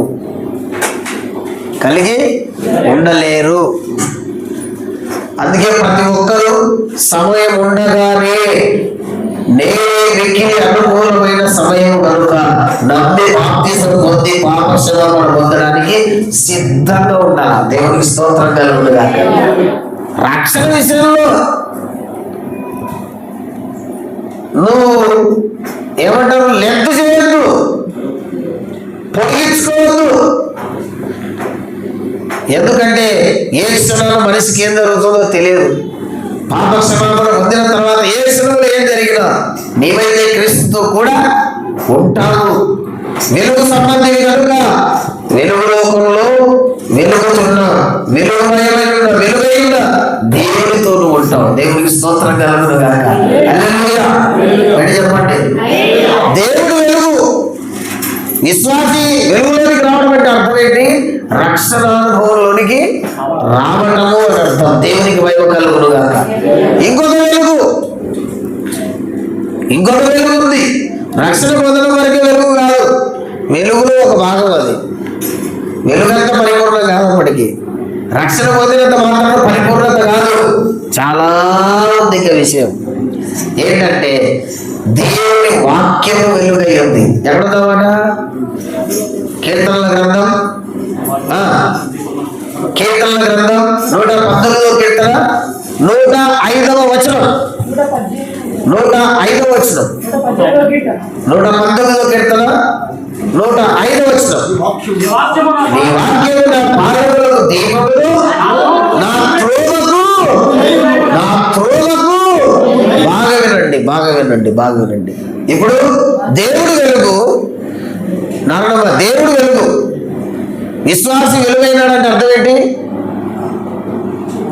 పిల్లలు ఎత్తుకున్నారనే రక్షణానుభవంలోనికి వచ్చినటువంటి వారికి ఈ లోకంలో త్రోవ దొరకాలంటే వాక్యం అనే వెళ్తూ ఉండాలి. బాగా వినాలి. అందుకే పిల్లల్ని సైతం డిస్టర్బ్ చేసి జాగ్రత్తగా వినండి వాక్యం. దేవుడు వెలుగే. ఈ లోకమైన చీకటిలో నుండి మనము దేవుడు వెలుగైన దేవుడి వెలుగులోకి వచ్చాం, రక్షణానుభవంలోకి వచ్చాం. కానీ లోకమంతా ఏముంది? చీకటి చాలా ప్రమాదకరం. చీకటి చాలా. మరి వెలుగు? ఆదికాండంలోకి వద్దాం. ఆదికాండంలోకి వస్తే మంచిది. ఏం మంచిది? వెలుగు మంచిదైనట్టు దేవుడు చూశాడు. మొదటి అధ్యాయం 4వ వచనం. వెలుగు మంచిదైనట్టు దేవుడు. వెలుగు ఎటువంటిది? మరి మనం కూడా ఎటువంటి వాళ్ళం కావాలి? మంచోళ్ళం కావాలి. వెలుగులో ఉండాలని చెప్పుకుంటూ మంచోళ్ళుగా ఉండాలి, కానీ చెడ్డోళ్ళగా ఎందుకు ఉందామండి? ప్రసంగి గ్రంథం 2వ అధ్యాయం. ప్రసంగి గ్రంథం ఇప్పుడు మీరు చెప్పినది ప్రయోజనం. ఆడనేమో మంచిది, ఈడనేమో వెలుగు ప్రయోజనము. 13వ వచనం 2:13. అంతటా చీకటి కంటే వెలుగు ఎంత ప్రయోజనకరమో అన్నాడు సాలమా. మళ్ళా దాంట్లో వేరేది వస్తుంది. మన పొలిమేర అటువరకే. దేవుడికి స్తోత్రం. వేరే వాళ్ళ పొలిమేర పోతున్నారు ఇప్పుడు కూడా. ఇప్పుడు ప్రసంగము పొలిమేర అదే. వెలుగు మంచిది, వెలుగు ప్రయోజనకరమైంది. ఇదే 11వ అధ్యాయం 7వ వచనాలు కూడా చూడండి. ఇదే 11:7. వెలుగు ఎటువంటిదంట? అబ్బబ్బబ్బ. ఇప్పుడు చెప్పండి. దేవుడు వెలుగు అంటే దేవుడు మంచివాడు. వెలుగు ప్రయోజనకరం, దేవుడు ప్రయోజనకరమైన వాడు. వెలుగు మనోహరం, దేవుడు పలకాలి. మీరు పలకకపోతే ఇట్టే ఉంటుంది. నేను చెప్పినప్పుడైనా పలకాలి కదా మీరు. ఎవరు తెలిసి? ఇప్పుడు చెప్పండి. వెలుగు మంచిది. వెలుగు అనే దగ్గర దేవుడు అని పెట్టి మంచిది, ప్రయోజనకరం, శ్రేష్టమైంది. చెప్పండి వరుసగా. దేవుడు మంచివాడు, దేవుడు ప్రయోజకుడు, దేవుడు మనోహరుడు. దేవుడికి స్తోత్రం కలుగును గాక. ఇప్పుడు దేవుడు తీసేసి నేను పెట్టి చదువు.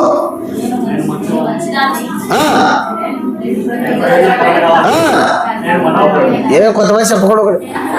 నేనే మంచిదాన్ని సంగతి నా గురించి నీకు తెలియదు. చర్చి దాంతో చెప్తాను ఈ సంగతి. గొప్ప దైవజనుడు అన్నాడు, చర్చిలో అందరూ పరిశుద్ధులే అంట, చర్చి బయటికి వెళ్ళిన తర్వాత ఉంటుందంట సంగతి. నిజస్వరూపం చర్చి దాటిన తర్వాత ఉంటుందంట. అటొద్దు మనకి. ఒకవేళ ఉన్నప్పటికీ ఆ స్థితికి రావాలి. దేవుడు మంచివాడు, దేవుడు ప్రయోజకుడు, దేవుడు మనోహరుడు. ఇప్పుడు యథార్థంగా మనం చెప్పగలగాలి, నేను మంచిదాన్ని, నేను మంచివాడిని, నేను సమాజానికి, సంఘానికి, దేవుడి ప్రణాళికకు ప్రయోజకుడిని, దేవుని సేవలో నేను మనోహరమైనటువంటి వాళ్ళను, మనోహరమైన దాలను అని చెప్పాల సంఘం. అదే ఆశిస్తున్నాడు పరమగీతాలు కదా. ఆనందకరమైన వాటిలో రా రా రా 7వ అధ్యాయంలోనికి పరమగీతాల పక్కనే ఉండొద్దు. 7:6 వచనం, నా ప్రియురాల ఆనందకరమైన వాటిలో నీవు అతి సుందరమైన దానవు, అతి మనోహరమైన దానవు. దేవుడికి స్తోత్రం. ఏమర్థమవుతుంది?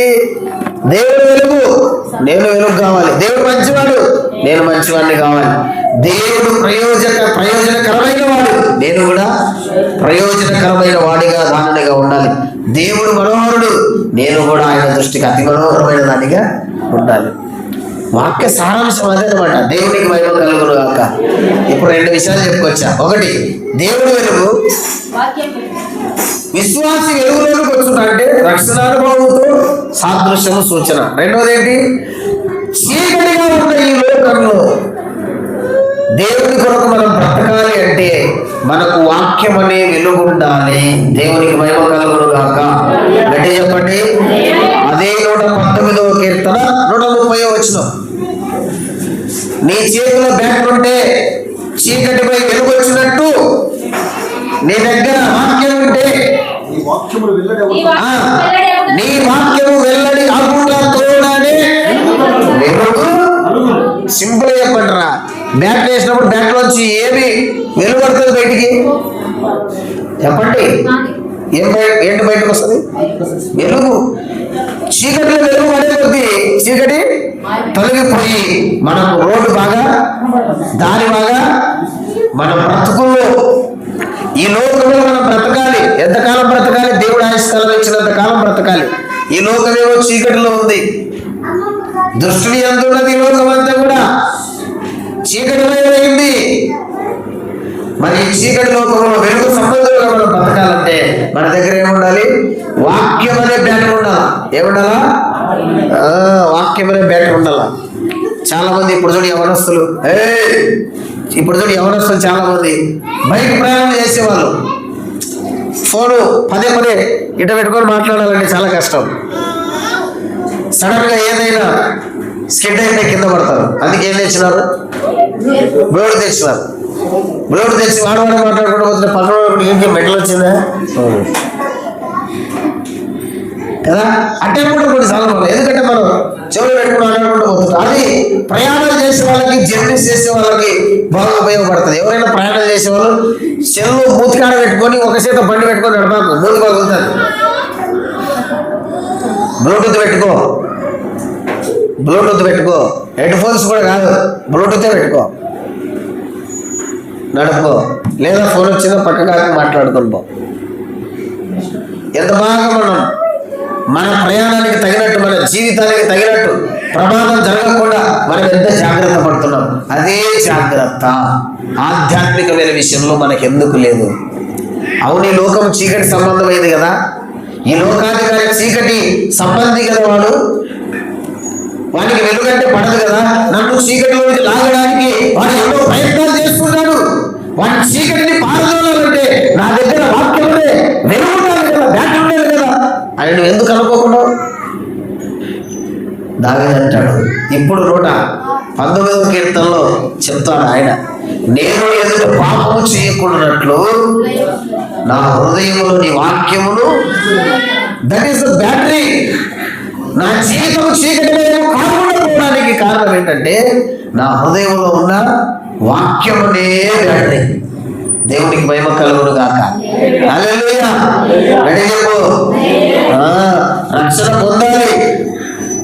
రక్షణ పొందాలి. చీకటిలోంచి వెలుగులోకి రావాలి.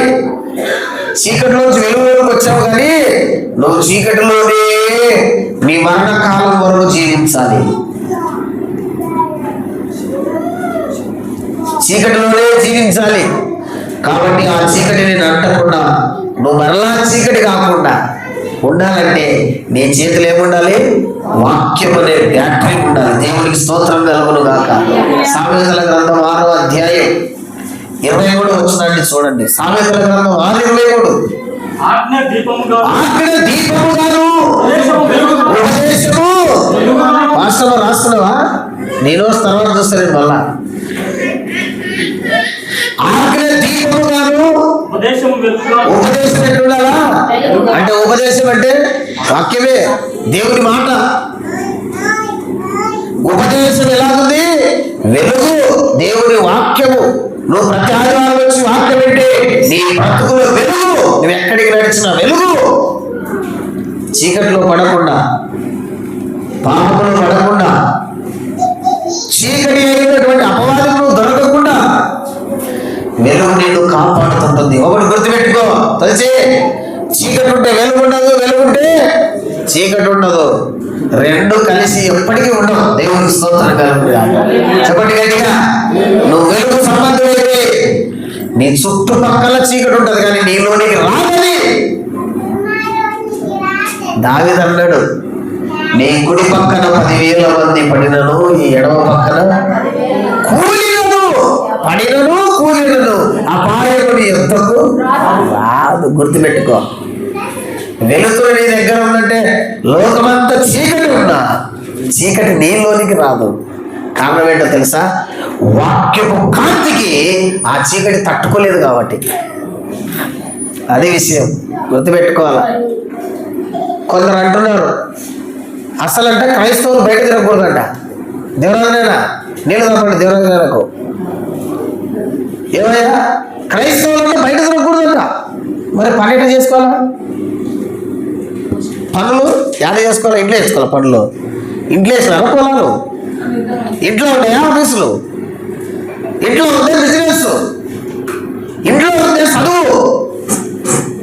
అతి తెలివిగా మాట్లాడతారు. లోకంలో మనం తిరగకూడదండి. ఉండేదే లోకంలో కదండి. లోకంలో ఉండు, లోకాన్ని నీ లోనికి రానియద్దు. నువ్వు లోకంలో ఉండు, లోకం నీ లోనికి రానియద్దు. అవునా?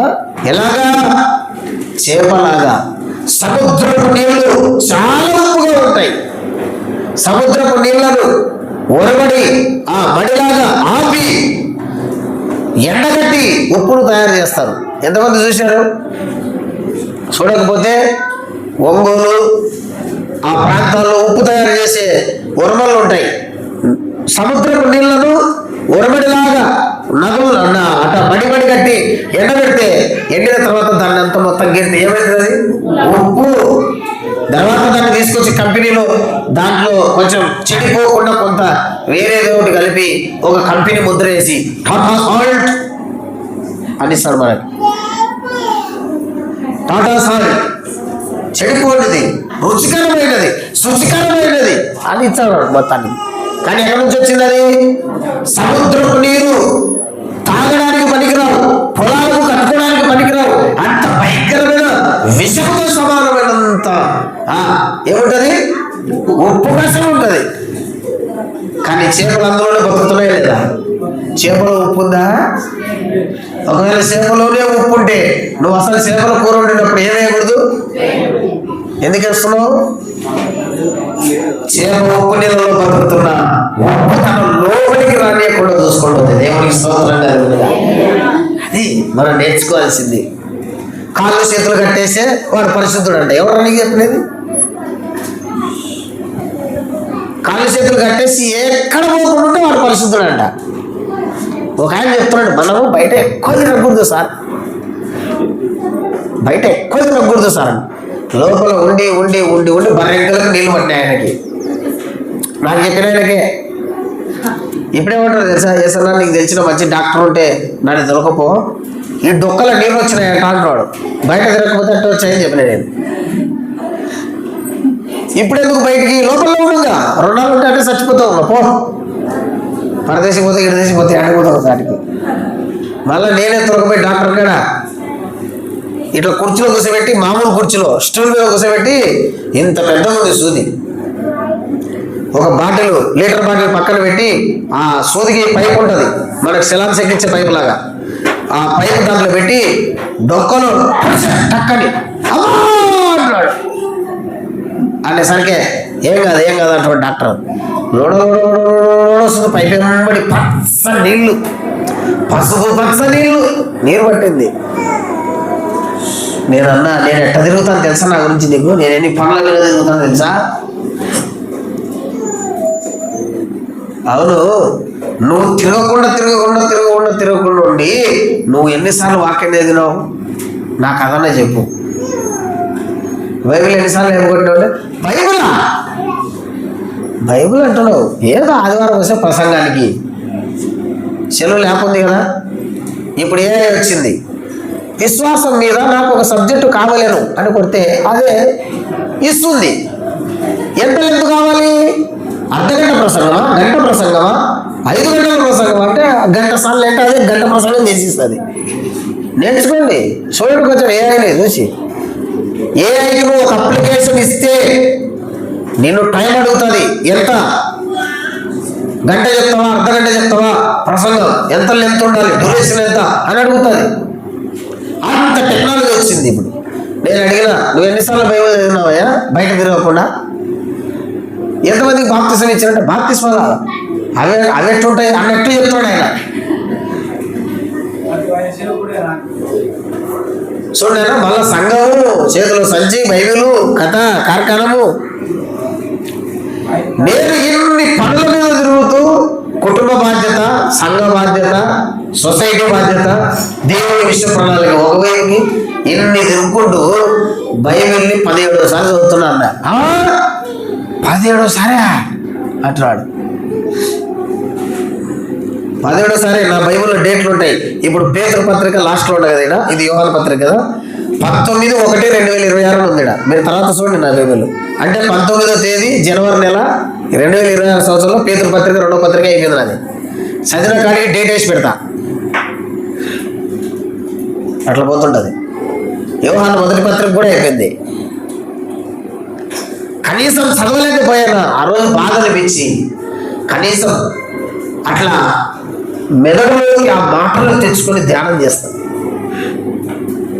2వ పత్రికలో ఏముంది, దేని గురించి మాట్లాడినాడు అని కనీసం రాత్రి పడుకునేటప్పుడు దాన్ని ధ్యాసలో కన్నా తెచ్చుకొని, జ్ఞానంలో కన్నా తెచ్చుకొని చేసిన తర్వాత ప్రార్థన చేసి అప్పుడు కొంచెం నెమ్మది అనిపిస్తే అప్పుడు పండుకుంటా. దేవునికి మహిమ కలుగును గాక. అందుకే చెప్తున్నా, దానియేలు సంస్థానంలో బబులోను సంస్థానంలో ప్రధానమంత్రులకే ప్రధానమంత్రి, 3 ప్రధానులు ఉన్నారు. ఆ ప్రధానుల మీద ముఖ్య ప్రధానుడు దానియేలు. బయటకు రాకుండా ప్రార్థన చేసుకుంటూ కూర్చొనింటే దానియేలేనా? సింహాల గుహ చరిత్ర ఉండేదా? బబులోను దేశమంతా దేవుడు తిరిగేదా? చెప్పు. దేవుని పిల్లలు కష్టపడి పని చేయాలా, కష్టపడి పని చేయడం నేర్చుకో. పని చేస్తేనే భోజనం పెట్టాలా, కష్టపడి పని చేయాలా, నీ శక్తి లోపం లేకుండా చేయాలా. నా చేతుల కష్టార్జితను ఆశీర్వదించు ప్రభు అని ప్రభుని అడగాల. అదే సేవట దేవుని పని కూడా చేయాలా. దేవునికి స్తోత్రం కలుగునుగా. హల్లెలూయా. ఒక చేతితో పట్టలు కొట్టుకుంటూ ఒక చేతితో దేవుని సంఘాన్ని కొట్టినాడు పౌలు.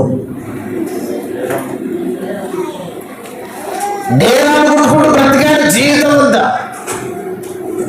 ఇప్పుడు పాస్టర్లు ఉద్యోగం చేస్తుంటే కొంతమంది అంటున్నారు, పాస్టర్లు ఉద్యోగం చేయకూడదు, పాస్టర్లు ఉద్యోగం చేయకూడదు, ఊక కూర్చొని విశ్వాసులు ఉద్యోగం చేయమని చెప్పి దశభాగాలు ఇచ్చి శుభ్రంగా తిని హ్యాపీగా థమ్స్అప్ తాగి అనొచ్చు గట్టిగా. ఏమయ్యా తప్పేమి? సంఘం మీద మేము భారముగా ఉండక మా చేతులతో స్వహస్తాలతో కష్టపడి పనిచేసాం. పౌలు చాలా తెలివంతుడు. ఎందుకో తెలుసా? అది దేవుని తెలివి కదా. ప్రజలు ఎట్లాంటి అంటే ఒక్కరోజు అన్నం పెట్టి సంవత్సరం చెప్తారు. నేను అన్నం పెట్టానికి, నేనే సాకినాయని. ఒక్కరోజు అన్నం పెట్టి నేనే సాకినానని చెప్పుకునే ఇట్లాంటి అపనమ్మకస్తులు ఉంటారంటే పౌలు కూడా తెలుసా? మీకు భారముగా ఉండక, మీకు రుణముగా ఉండక నా చేతులతో కష్టపడి అవసరమైతే మీరే నాకు రుణస్తులు, కానీ నేను మీకు రుణస్తుంది కాదు. శరీర విషయంలో మీరు నాకు రుణస్తులే, ఆధ్యాత్మికమైన విషయంలో మీరు నాకు రుణస్తులే, కానీ ఏ విషయంలో నేను మీకు రుణస్తున్నాను కానే కాదన్నాడు పౌలు. దేవుని పిల్లలు కష్టపడి పనిచేసే వాళ్ళు అయి ఉండాలి. దేవునికి స్తోత్రం కలుగునుగా. మంచి ఉద్యోగాలు చేయాలా, డబ్బులు బాగా న్యాయంగా సంపాదించాలా. ఎట్లా సంపాదించాలా? కష్టపడి ఉద్యోగం చేసి డబ్బు సంపాయి కష్టపడి మోసం చేసి కాదు, కష్టపడి ఉద్యోగం చేసి డబ్బులు సంపాయి, కష్టపడి పంట పొలాలు వేసుకొని డబ్బు సంపాదించి ప్రభువా ఈ ధనమును ఆశీర్వదించని నీ 10వ వంతు దేవుని సన్నిధిని తెస్తే ఆ కావలసిన కిటికీలు తెచ్చి పట్టజాలని దేవుడు కుమ్మరిస్తాడు. దేవునికి స్తోత్రం కలుగునుగా. హల్లెలూయా. ఇప్పుడు చెప్పండి, ఈ చీకటి లోకంలో బ్రతకాలంటే మన చేతులు ఏముండాలా? వాక్యమే వెలుగు బ్యాటరీ. ఏం బ్యాటరీ? వాక్యమే వెలుగు బ్యాటరీ. దేవునికి స్తోత్రం కలుగును గాక. మూడవది కూడా ఉందా? అయితే మూడవది ఎట్టుందంటే 3 అంటే యేసు చచ్చిపోయాక కదా గుడ్ ఫ్రైడే చేసి కలిసింది. పలకరే మీరే చెప్పండి. ఉపవాస ప్రార్థన ఎన్ని గంటలకు ముగించారు? ఎన్ని గంటలకు? నువ్వే చెప్పమ్మా. ఊర్లలో ఎంత ఉపవాస ప్రార్థన? 3 కదా. మరి లెంట్ డేస్లో ఉన్నాం మనం. ఏ డేస్లో ఉన్నాం మనం? ఇవి లెంట్ డేస్ కదా. కాబట్టి ఈ లెంట్ డేస్ అయిపోయేంత వరకు లెంత్ 3. దేవుడికి గడి చెప్పండి కొంచెం. అంతేం లేదులే, సింపుల్గా 2 నిమిషాల్లో ముగించేస్తాం. దేవుడు వెలుగు, ఆయన వాక్యము వెలుగు. మూడవది ఏంటో తెలుసా? ప్రేమ వెలుగు. ప్రేమ అనే వెలుగు. దేవుడికి మహిమ కలుగును గాక. ఇదే పత్రిక 2వ అధ్యాయం 9-10 వచనాలు చదువుకున్నాం. యోహాను రాసిన మొదటి పత్రిక 2వ అధ్యాయం 9-10 వచనాలు. వెలుగులో ఉన్నారని చెప్పుకొనుచు తన సహోదరుని ద్వేషించువాడు ఇప్పటి వరకు చీకటిలోనే ఉన్నాడు. తన సహోదరుని ప్రేమించువాడు వెలుగులో ఉన్నవాడు. ఇది వెరీ ఇంపార్టెంట్ అండి. నేను చెప్తున్న జాగ్రత్త. నీకు నువ్వెంత ప్రార్థనా పరుడమైనా, నువ్వెంత వాక్యం చదివినా, నీకెంత వాక్యం తెలిసినా, నీకెంత జ్ఞానం ఉన్నా, నీ దగ్గర ఐశ్వర్యం ఉన్నా, ధనం ఉన్నా, పేరు ప్రఖ్యాతులు ఉన్నా, ప్రేమ లేకపోతే నువ్వు గుడ్డునివే, ప్రేమ లేకపోతే నువ్వు గుడ్డిదానివే, ప్రేమ లేకపోతే నువ్వు చీకటిలోనే ఉన్నావు. ఎందుకంటే సమస్త దోషములన్నిటినీ కప్పేదే ప్రేమ. దేవుడికి స్తోత్రం కలుగునుగా. దేవుడు మనిషిని చేసేటప్పుడు అంతరంగంగా అవయవాలన్నిటి చేశాడు, బాహ్య అవయవాలను చేశాడు. అన్నిటినీ కప్పుతూ దేన్ని చేశాడు? పైన మొత్తాన్ని కప్పి బిగించింది ఏంటి? పలకడి గట్టిగా. గడి వదలండి, కరెక్టే. పలకడి గట్టిగా. అన్నిటినీ కప్పుతూ కదా, అన్నిటిని అనుసంధానిస్తూ, అన్నిటినీ బిగించి పెట్టింది ఏంటి? చర్మం. ఎండిన ఎముకల లోయలో ఎముకలన్నీ ఒక చోట సమకూర్చబడ్డాయి, ఒకదానికొకటి జాయింట్ అయినాయి. దానిల మీదకి మాంసమును నరాలు వచ్చినాయి. తర్వాత ఒకటి లేదు, చర్మము కప్పుకొను గాక అన్నాడు. ఎవరు? చర్మము మొత్తం కప్పేసింది. మన చర్మం విప్పితే మనమే చూసి భయపడి సత్సం. అట్టుంటది మన మానవ వ్యవస్థ. చాలా భయంకరంగా ఉంటుంది. సైన్స్ స్టూడెంట్స్కి అయితే బాగా తెలుసు. ఎందుకంటే ప్రాక్టికల్స్ జరుగుతాయి. తొండ, కప్ప, వానపాము, బొద్దింక, చేప, తేలు, పాములు, వీటన్నిటికీ ఆపరేషన్ చేపిస్తారు. నేను చేశా, అయితే అన్నీ చచ్చిపోయాయి. ఎక్స్పెరిమెంట్ అన్నీ ఫెయిలే, మొత్తం ఫెయిలే. ఒకసారి పబ్లిక్ ప్రాక్టికల్స్, నేనేమో దేవుని పని పరిచయం వేయించిన. కరెక్ట్ ఇదే ఫిబ్రవరి నెలలో జరుగుతుంది ప్రాక్టికల్స్. బొద్దింక ఇచ్చినారు. బొద్దింక మళ్ళీ ఏమి ఇచ్చినారు తెలుసా? జీర్ణ వ్యవస్థ ఇచ్చినారు. వాయమ్మ, నోటి దగ్గర నుంచి పాయం వరకు మొత్తం ఏమేమి ఉంటుందో నీట్గా తీసి చూపించాల. కోసి నీట్గా తీసి చూపించాల. కత్తి మీద సాగే విషయం తెలుసా? నేను ఒక్క ల్యాబ్కు పోయినోని కాదు. జువాలజీ మా మేడం విజయలక్ష్మి మేడం అని ఉండే. అన్నురాలే కానీ ప్రభుని నమ్ముకున్న కంటే కూడా ఎక్కువ ప్రేమ ఉంది ఆమెకి. నేను ఎన్ని ఆప్షన్లు అయినా బ్లేడ్ తీసుకొని ఆప్షన్ల గీకి మళ్ళీ ప్రజెంట్లు వేసింది. చాలా ప్రేమ కలిగింది. స్టూడెంట్స్ ఎవరు కూడా ఫెయిల్ కాకూడదు, భవిష్యత్తు వేస్ట్ కాకూడదని పబ్లిక్ పరీక్షలు హాల్ టికెట్ రాదని హాజరు లేకపోతే కూడా అవన్నీ గీకేసి నీట్గా మళ్ళీ ప్రజెంట్ చేసి, నేనంటే మళ్ళీ ఇష్టం ఆ మేడానికి. కొంచెం ఆమె ఫిజికల్ హ్యాండిక్యాప్ను వైసెస్ వాళ్ళు విజయలక్ష్మి మేడం అని జువాలజీ, ఒక్క ల్యాబ్ పోలే. ప్రాక్టికల్ రోజు వచ్చింది, రాజు నీ సంగతి అయిపోయింది రే రోజు అనేది. నిజం మేడం, నిజంగానే అయిపోయింది నా సంగతి. అసలు ఇప్పుడు దీన్ని జీర్ణ వ్యవస్థ తీయాలంటే అసలు నేను చూడలేదులే, ఒక ల్యాబ్కి రాలే. బాటనీ సార్ కొంచెం అతికిమోడని ఆయన ల్యాబ్కి, తర్వాత వచ్చేసి కెమిస్ట్రీ ల్యాబ్కి మృత్యుంజయుడి సార్ ఉండే. ఆయన మామూలు కాదు, ఇంటర్మీడియట్లో కూడా పిల్లల్ని, స్కూల్ పిల్లలు కొడుతుండే ఆయన. కానీ ఆయన క్లాసులకు పోతుంటే అనమాట. తర్వాత ఫిజికల్ ఇవన్నీ పోతుంటాయి. మేడం కొంచెం ప్రేమ కలిగిందని ఒక్క ల్యాబ్కి కూడా పోలే. రే నేను ఎంత మొత్తుకున్నానో, నా విలువ నా ప్రేమ ఈరోజు నీకు అర్థమవుతుంది రాని. నిజమే విషయం తెలుసా, కొద్దిసేపు ఉంటే ఏడ్చిట్టు ఇంక నేను పేపర్ పెట్టుకొని ట్రే వచ్చింది, దాంట్లో నీళ్లు అంటే కొవ్వొత్తి మైనం ఉంటుంది, నీళ్లు ఉంటాయి, అది ఇచ్చినారు బొద్దిగ్గా. తర్వాత మాకు కోసే కత్తులు గిత్తులు అన్నీ ఇచ్చినారు. ఇప్పుడు పెట్టి పేపర్ మీద ముందు ఎక్స్పెరిమెంట్ రాయాలి కదా, థియరీ రాయాల, ఏం చేస్తున్నాం అనేది ముందు దీని పెట్టినా. ముందు థియరీ రాయాల, ఎక్స్పెరిమెంట్ రాయాల. ఫస్ట్ ఎక్స్పెరిమెంట్ రాస్తూ ఇక్కడ ఆపరేషన్ చేసుకుంటా చేసిన ఆపరేషన్ రాయాల. ఇది కరెక్ట్ ఎంఎల్టీ వాళ్ళకి, నర్సింగ్ చేసే వాళ్ళకైతే కరెక్ట్ తెలుస్తుంది. పేషెంట్కి ఏం ట్యాబ్లెట్ ఇచ్చినామో కూడా కేస్ షీట్లో రాయాల. అది కేస్ షీటే కదా, సేమ్ కేస్ షీట్లో మొత్తం ఎక్కించాలా. నువ్వేం చేసిపోయినావు సేవ, ఏమి రాసి ఇచ్చినావు మొత్తం అంతా రాసిపోవాలి.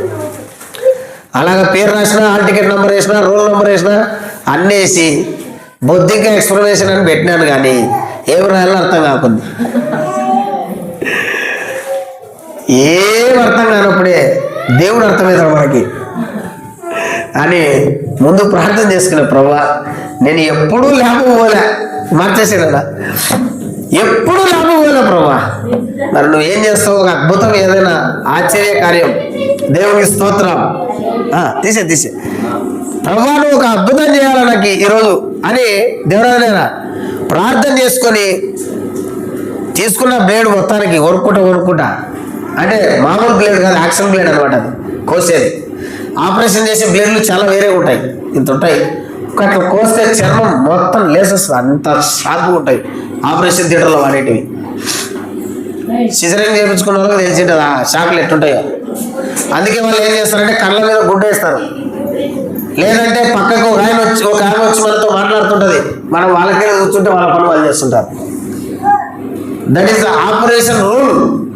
అది బ్లేడ్ తీసుకున్న మొత్తానికి ఇష్టం వచ్చినట్టు కోసినాక కేకులు కోసినట్ట, యథార్థంగా చెప్తుంది దేవుని సన్ని, ఇష్టం వచ్చినట్టు కోసినాక దాన్ని ఎట్లా పోలేదు మొత్తానికి. కోసినప్పుడల్లా ఇన్విజిలేటర్ వస్తున్నారు నా దగ్గరికి, ఎందుకంటే ఆయన చూసుకుంటూ పోతాడు కదా ప్రాక్టికల్స్. అప్పుడు వాళ్ళు మనవులు కాదు, వేరే వాళ్ళు పడతారు, అదొక బాధ. మొత్తం అన్ని పీకి మొత్తం పీకి కాడే ఏమి శాతం కాకు కాడ పెట్టా, మొత్తం గిరి మొత్తం గీకేసి వాడు పెట్టి కూర్చున్నాడు, రాస్తున్నాం. ఓకే ఏదో వచ్చి బిల్డప్ అని కొట్టాలి కదా, బిజినెస్ లేకపోయినా అని ఊకే ఏదో రాస్తుంటా. ఆయన వచ్చినాడు, ఇన్విజిలేటర్ వచ్చినాడు, వచ్చి నా ట్రేలో ఉన్నది చూసి నీ ట్రే ఎత్తుకొని వాడికి రా బోర్డు కాడికి అన్నాడు. సత్యం కదా బాబు, ఏదో ఇంటి కుట్టుకున్నాడు, బజార్ తీసుకుపోయి మొత్తం అవమానపరుస్తున్నాడు అనుకున్నా. నేను ఈ ట్రే ఎత్తుకున్నాడు రా అన్నాడు, చాలా సీరియస్ అన్నాడు ఆయన. నేను అనుకున్నాక అయిపోయింది, ఎత్తిపోయింది పథకం, ఫెయిల్ చేస్తాడేమో అని అనుకున్నా. తేలిపోయిందిరా వీడు ల్యాబ్కి రాలనే విషయం అర్థమైనట్టుంది నాకు అని అనుకున్నా. ట్రే మొత్తం ఎత్తుకుని బోర్డు ముందు నిలబడ్డా. అందరూ అన్నాడు మళ్ళా, నువ్వు తిట్టు స్వామి, కొంత కొత్తది సిగ్గు, అందరితో తిప్పిస్తావా, మొత్తం పిలిచినాడు అందరినీ. అందరూ చూసి వచ్చినాడు. అప్పటికైనా తిరుగుతున్నాడు మధ్యలో ఇట్లా నా దగ్గరకు వచ్చి అన్నాడు, నేను ఇప్పటి వరకు 12 సంవత్సరాల నా ప్రాక్టికల్స్లో బొద్దింక జీర్ణ వ్యవస్థ రాజు తీసినట్టు ఎవరు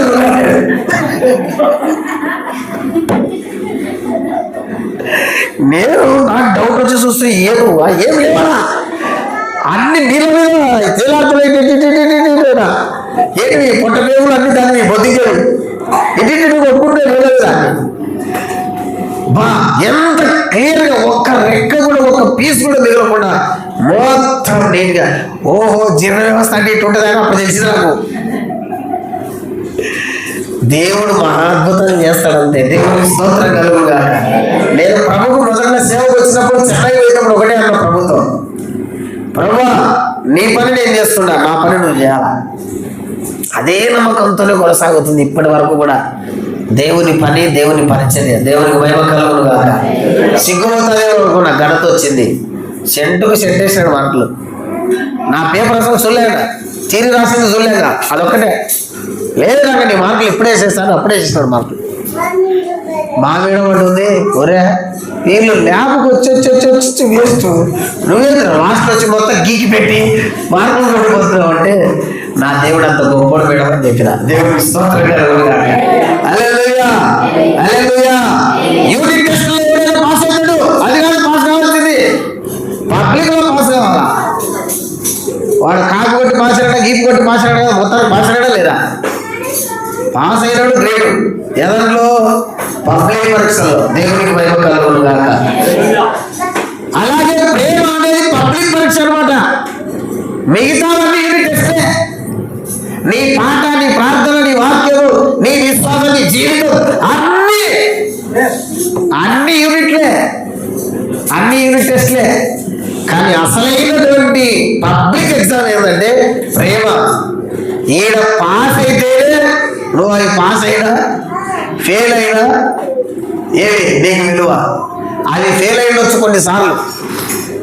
ప్రేమ విషయానికి వచ్చేసరికి నువ్వు సరిగా దిద్దబడకపోతే అన్నీ ఫెయిల్ అయిపోతాయి. పౌలు అన్నాడు, కంచు మోగినట్లు గన గన గన గన గన గన గన గన గన గన గన గన గన అని నా స్వరం మోగిన, దేవదూతల భాషలే నేను మాట్లాడిన కదా, దేవుని యొక్క దుర్గములను పాడదోయగలిగినంత విశ్వాసం నాకున్న, నా శరీరంలో ఇతరులను కాల్చి నేను ఇచ్చిన, నేను ప్రేమ లేని వాడనైతే వ్యర్థుడనే. సంఘం నిండా ప్రేమ ఉండాల. దేవునికి స్తోత్రం కలుగును గాక. బలహీనతలు దండుకుంటాయి,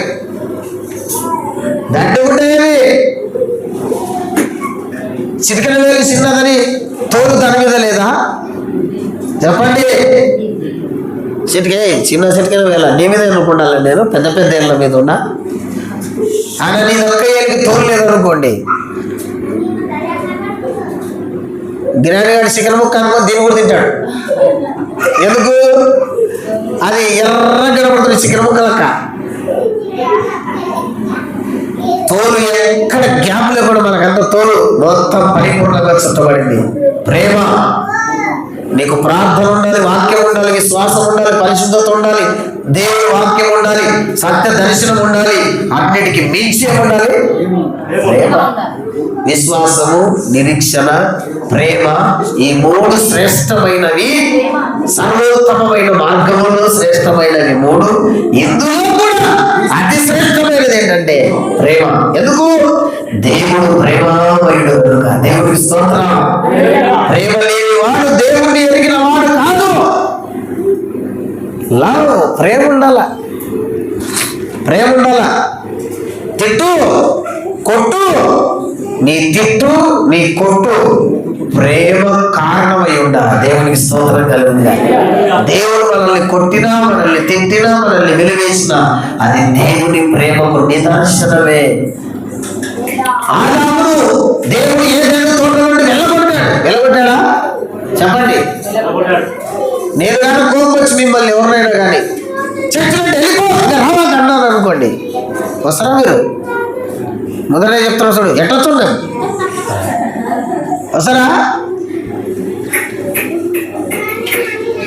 కానీ ఆదామును దేవుడు ఏం చేశాడు? వెళ్ళగొట్టాడు. ఆదామును అవ్వను వెళ్ళిపోండి ఇక్కడ నుంచి పంపించాలని పైన ఉంటుంది, తర్వాత కింద ఏముంటది? ఆయన ఆదామును అతని భార్య అయిన హవ్వను తోటలో నుంచి వెళ్ళగొట్టాడు. పంపిస్తే వెళ్ళొస్తారు, వెళ్ళగొడితే వస్తారా? వెళ్ళగొడితే వస్తారా? కానీ ఆదామును వెళ్ళగొట్టడంలో దేవుని ప్రేమ ఏంటో తెలుసా? ఆదాము అక్కడే ఉంటే జీవవృక్ష ఫలాలను తిన్నాడనుకో, ఏమవుతుంది? మనిషి పాపములోనే ఉండిపోతాడు శాశ్వతంగా. అప్పుడు యేసు రక్తం కూడా పని చేయదు. అంతకన్నా ఘోరం జరిగేది అక్కడ. జీవవృక్ష ఫలం పక్కనే ఉంది. ఇదిగో ఆదాము మంచి చెట్టుల తెలివినిచ్చి వృక్షము ఫలములు తిని మనవంటి వాడాయను. ఒకవేళ ఆదాము జీవవృక్ష ఫలములు తీసుకొని తింటే ఎన్నటికీ పాపము పరిష్కారము కానీ ఒక యుగము, ఒక తరము, ఒక జనరేషన్ భూమి మీదకి వస్తుంది. ఆ తప్పు జరగకూడదు అని దేవుడు ఆదామును అక్కడి నుంచి వెళ్ళగొట్టాడు. రెండవది, ఆదాము అక్కడే ఉంటే తనకు తెలియని అదృశ్య ప్రపంచంలో ఖడ్గస్వాములు దిగుతున్నాయి. ఆదాము వాళ్ళ తలకాయ సింపుల్గా లేచిపోతుంది అంతే. ఎంత ప్రేమ వస్తుంది ఆయనకి. అవ్వాదాములు చావద్దు, రాబోయే జనరేషన్ పాపంలోనే శాశ్వతంగా ఉండకుండా దేవుడు ఆదామును వెళ్ళగొట్టాడు. ఆదామును వెళ్ళగొట్టడంలో దేవుడి ప్రేమ అది గుర్తుపెట్టుకో. దేవుడు నిన్ను ఒక దెబ్బ కొట్టాడంటే ప్రేమతో కొట్టాడు. దేవుడికి స్తోత్రం కలుగుగా. నువ్వు ఎక్కడ దూరమైపోతావని కొట్టాడు. హరీషు సునందని ఎప్పుడు తిట్టలేదా? ఏంతో తిట్టావు? ప్రేమతోనే కదా. భార్య నడుస్తాం దేంతో? ప్రేమ లేకుండానా? ప్రేమతోనే నడుస్తాం. మనకి ఇష్టమైన వాళ్ళని తిడతాం, ఇష్టం లేని వాళ్ళని తిడతామా? నా అనుకున్న వాళ్ళని తిడతాం, నా అనుకున్న వాళ్ళని తిడతామా? తిట్టము, మనకేం పడదు అంటాం. కానీ మనము ఇష్టపడే వ్యక్తి ఎవరైనా సరే ఏదైనా తప్పు చేస్తుంటే, ఇంకా సింపుల్గా మీకు ఇంత దూరం వచ్చింది కాబట్టి వ్యాలంటైన్ డే అయిపోయిందిలే చెప్పుకోవచ్చు మనం. అది అయిపోయింది కదా 14వ తేదీ. ఇప్పుడు యేసుకు సంఘానికి కూడా వ్యాలంటైన్ డే అయిపోయింది. దేవుడి ప్రేమ ప్రపంచం గురించి చెప్తాడు. మనం ప్రేమించే ఒక అమ్మాయి మనం పక్కన ఉండగానే వేరే పురుషులతో మాట్లాడుతుంటే ఈయనకి ఏమనిపిస్తుంటుంది లోపల? చూస్తుంటారు కదా అప్పుడప్పుడు సినిమాలో, టీవీలో. ఏమనిపిస్తుంటుంది? వానికి టెన్షన్, భయం. ఒకవేళ నన్ను విడిచిపెట్టి మళ్ళీ వాడిని వల్ల ప్రేమిస్తుందేమో అని, నన్ను విడిచిపెట్టి పోతుందేమో అని, నాకు దక్కకుండా పోతుందేమో అని. వాళ్ళిద్దరు అన్నదమ్ముడు అన్న చెల్లెలు మాట్లాడుకుంటున్నా కూడా వాని కాలం పట్టుకుంటాడు పోయాడు. ఏం మాట్లాడుతున్నావు? ఏం పడుతుంది? ఇంకా అన్నతో మాట్లాడిక రా, నా చెల్లెలు మీ చెల్లెలా అయితే నువ్వు నాకు బామర్దిలే.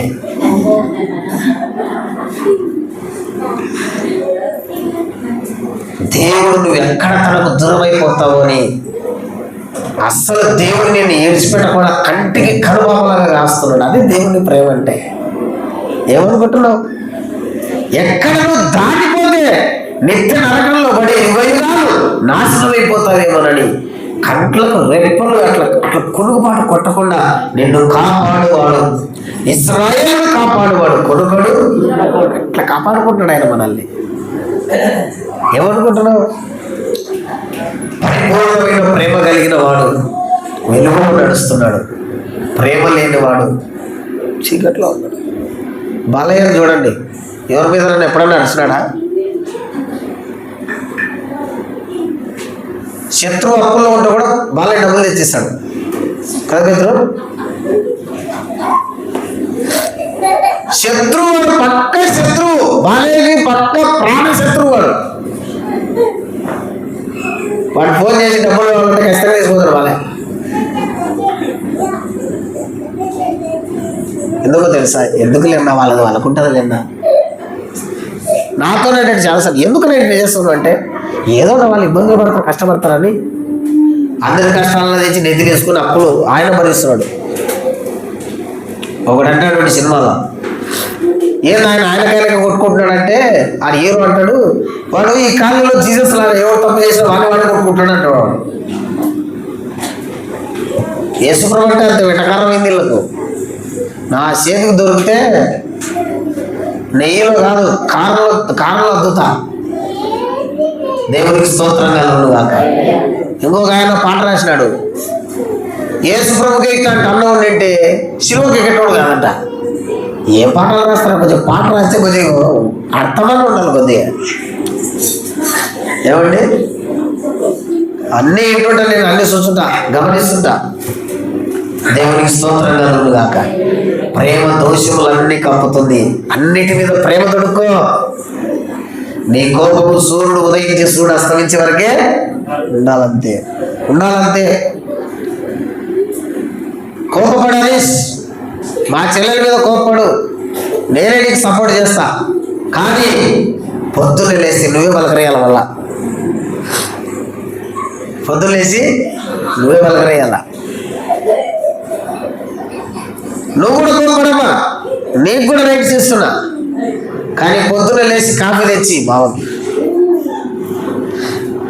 మీరు కూడా ఇతరుల మీద వేరే విషయాలకు కోపపడే విషయం వచ్చిన కోపపడండి. కానీ దాన్నే శాశ్వతంగా పెట్టుకొని కక్షలాగా పెంచుకోవద్దు. కోపం ఉంటే ఏమవుతుంది? క్రోధమైపోతుంది, కక్ష పెరుగుతుంది. దాన్ని పెంచి పోషిస్తున్నాడు. బి కేర్ఫుల్, జాగ్రత్త. కోపడదా తప్పులేదు, కోపపడు. కానీ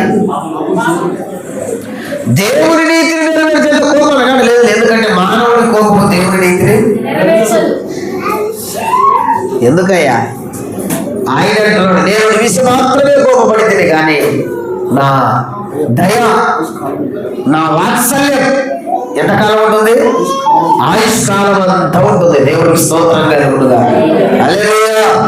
నీ విషయం మాత్రమే నీ మీద కోపడతాడు ఆయన. నువ్వు మరణించేంత వరకు నిత్యత్వంలోకి వెళ్ళినా కూడా ఆయన ప్రేమ తరగని పెద్ద నిధి అది. దేవుడికి స్తోత్రం కలుగునుగా. చివరి మాట చెప్పుకొని ముగించుకున్నాం. చివరిది వెలుగుల గురించి 3 చెప్పాయి ఇప్పటికి. 1 దేవుడు వెలుగు, 2వది ఆయన వాక్యం వెలుగు, 3వది ప్రేమ వెలుగు, 4వది దేవుడు మన కొరకు సిద్ధపరుస్తున్న పరలోకము కూడా వెలుగు సంబంధమైనదే. ప్రకటన గ్రంథం 21వ అధ్యాయం 11వ వచనాన్ని మొదట చదువుదాం. Revelation chapter 21 verse 11. ప్రకటన 21:11 వచనం. 10వ వచనం నుండి చదువు. ఆత్మవశుడైన నన్ను ఎత్తైన గొప్ప పర్వతం మీదకి కొనుక్కుపోయి యెరూషలేము అను పరిశుద్ధ పట్టణము దేవుని మహిమకరమై పరలోకమందున్న దేవుని నుండి దిగివస్తున్నాను చూపించెను. ఆ పట్టణములోని వెలుగు దగదగా మెరియు సూర్యకాంతము వంటి అమూల్య రత్నములను పోలి ఉన్నది. దేవునికి స్తోత్రం. అక్కడికి చీకటి సంబంధులు రారు. ఆ పట్టణము వెలుగు సంబంధులది, వెలుగుమయమైనది. అక్కడ చీకటి లేదు. ఏం లేదు? సూర్యుడు లేని, చంద్రుడు లేని చీకటి రాత్రులు ఆ దివ్య నగరిలో కాంతులను విరజిమ్మెదవా నా యేసయ్యా. ఎంత మంచి పాట రాశాడు యేసన్న గారు. ఆనంద్ జయకుమార్ పాడాడు ఆ పాట. పాడింది ఎవరు? ఆనంద్ విజయ్ కుమార్. రాసింది ఎవరు? యేసన్న రాసింది. పాట రాసింది యేసన్న. కానీ ఈ పాటకు ఉండేటువంటి ఆ స్వరము అది ఆనంద్ జయకుమార్ బాగా సరిపోతుందని అన్నను పాడమని ఇచ్చాడు ఆ పాట. ఎంత అద్భుతం చూడు. దేవుడు మన కొరకు సిద్ధపరుస్తున్నటువంటి పరలోక పట్టణము యెరూషలేము అనే పట్టణము వెలుగు నడుస్తుందట. దేవుడికి స్తోత్రం. అక్కడ చీకటికి కానీ, చీకటి సంబంధాలకు కానీ, చీకటి కార్యాలకు కానీ చోటే లేదు. దేవుడికి స్తోత్రం. సూర్యకాంతం వలె జ్వలించుచున్న దైవ నగరమందు నీతిమంతులే సూర్యుని వలెను.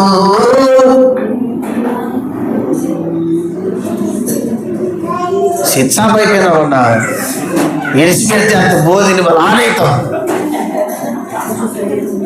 ఆ విషయంలో ఇడిసేదేలే.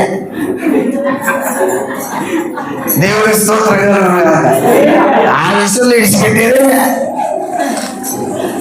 నీతిమంతులే సూర్యుని వలన నిత్యము ప్రకాశించుతున్నారు. దేవుడికి స్తోత్రం కలుగును గాక. 24వ వచనాన్ని కూడా చదువు. అదే అధ్యాయం 24 వచ్చినాం. జనములు దాని వెలుగునందు సంచరితులు, గురాలు తన మహిమలు దాని లోనికి. అబ్బా, జనులందరూ ఆ పట్టణకు వెలుగులో నివసించాలి. అంత తేజమండలం దేవునికి స్తోత్రం కలుగును గాక. అందుకే దాని పేరు ఏం పేరో తెలుసా? దివ్యలోకం. ఏ లోకం? దివ్యలోకం. తేజోవాసులతో మనకందరికి పాలు దొరికెను అన్నాడా లేదా? ఎక్కడన్నాడు? తేజోవాసులైన పరిశుద్ధులకు ఎప్పుడు చేరేదను, ఎప్పుడు చేరేదను మాధుర్యమే.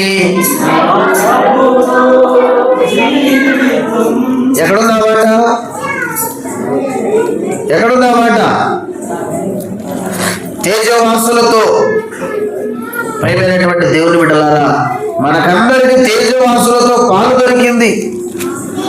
ఆ మాట స్పష్టంగా రాశాడు.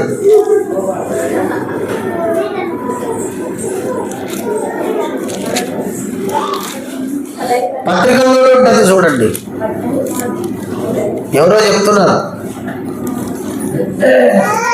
తేజోవాసుల స్వాస్థ్యము అని ఉంటది స్పష్టంగా. దొరికిందన్నా? రైట్. కొలసి 1:12 రైట్ కదా. చాలా పెద్దగా ఉంటుంది. 9-12 వచనాలు. మనము ఆనందముతో కూడిన పరిపూర్ణమైన ఓర్పు అనే దగ్గర నుండి చదువుదాం. రైట్ కదా. కామ దగ్గర నుండి చదివేసి ఆనందముతో కూడిన పరిపూర్ణమైన ఓర్పును దేవ శాంతమును కనబరుస్తున్నట్లు ఆయన మహిమ శక్తిని బట్టి సంపూర్ణ బలముతో బలపరచబడవలనని తేజోవాసులైన పరిశుద్ధుల స్వాస్థ్యములో పాలివారు మగుటకు దేవునికి స్తోత్రం కలుగును గాక. తేజవాసులు అంటే తేజము అంటే అర్థం ఏంటి? వెలుగు. ఏంటది? దేవునికి ఉన్నటువంటి ఒక బిరుదు. ఏంటి? ఎబ్రీ పత్రిక 1వ అధ్యాయం.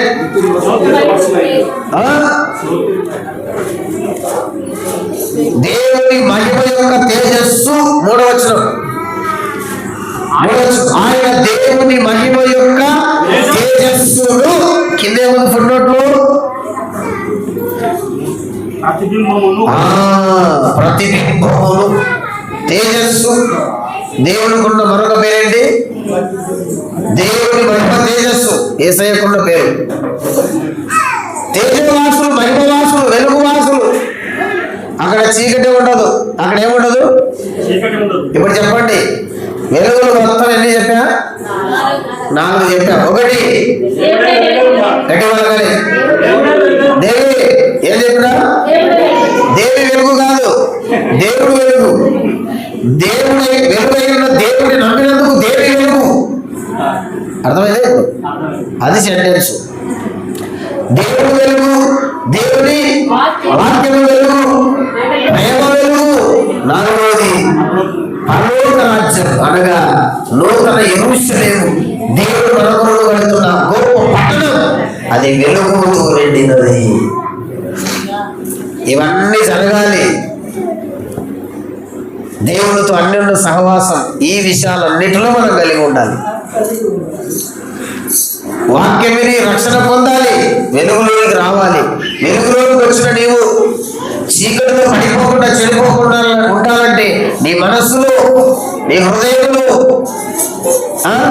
నీ చేతికి, నీ కాళ్ళకు, నీ నొసలకు భాషికములుగా దేవుని వాక్యం అనే బ్యాటరీని కట్టుకోవాలా. తర్వాత దేవుని ప్రేమ అనే వెలుగును నేను ధరించుకోవాలి. ప్రేమ అనే వెలుగు మన దగ్గర పరిపూర్ణంగా ఉండాలి. 4వది ఆ వెలుగు సంబంధమైనటువంటి పట్టణానికి మనం వెళ్ళాలి అంటే భూలోకంలో మనం అందరం కూడా వెలుగు సంబంధుల గుంపులో ఉండాలి. దేవునికి స్తోత్రం కలుగును గాక.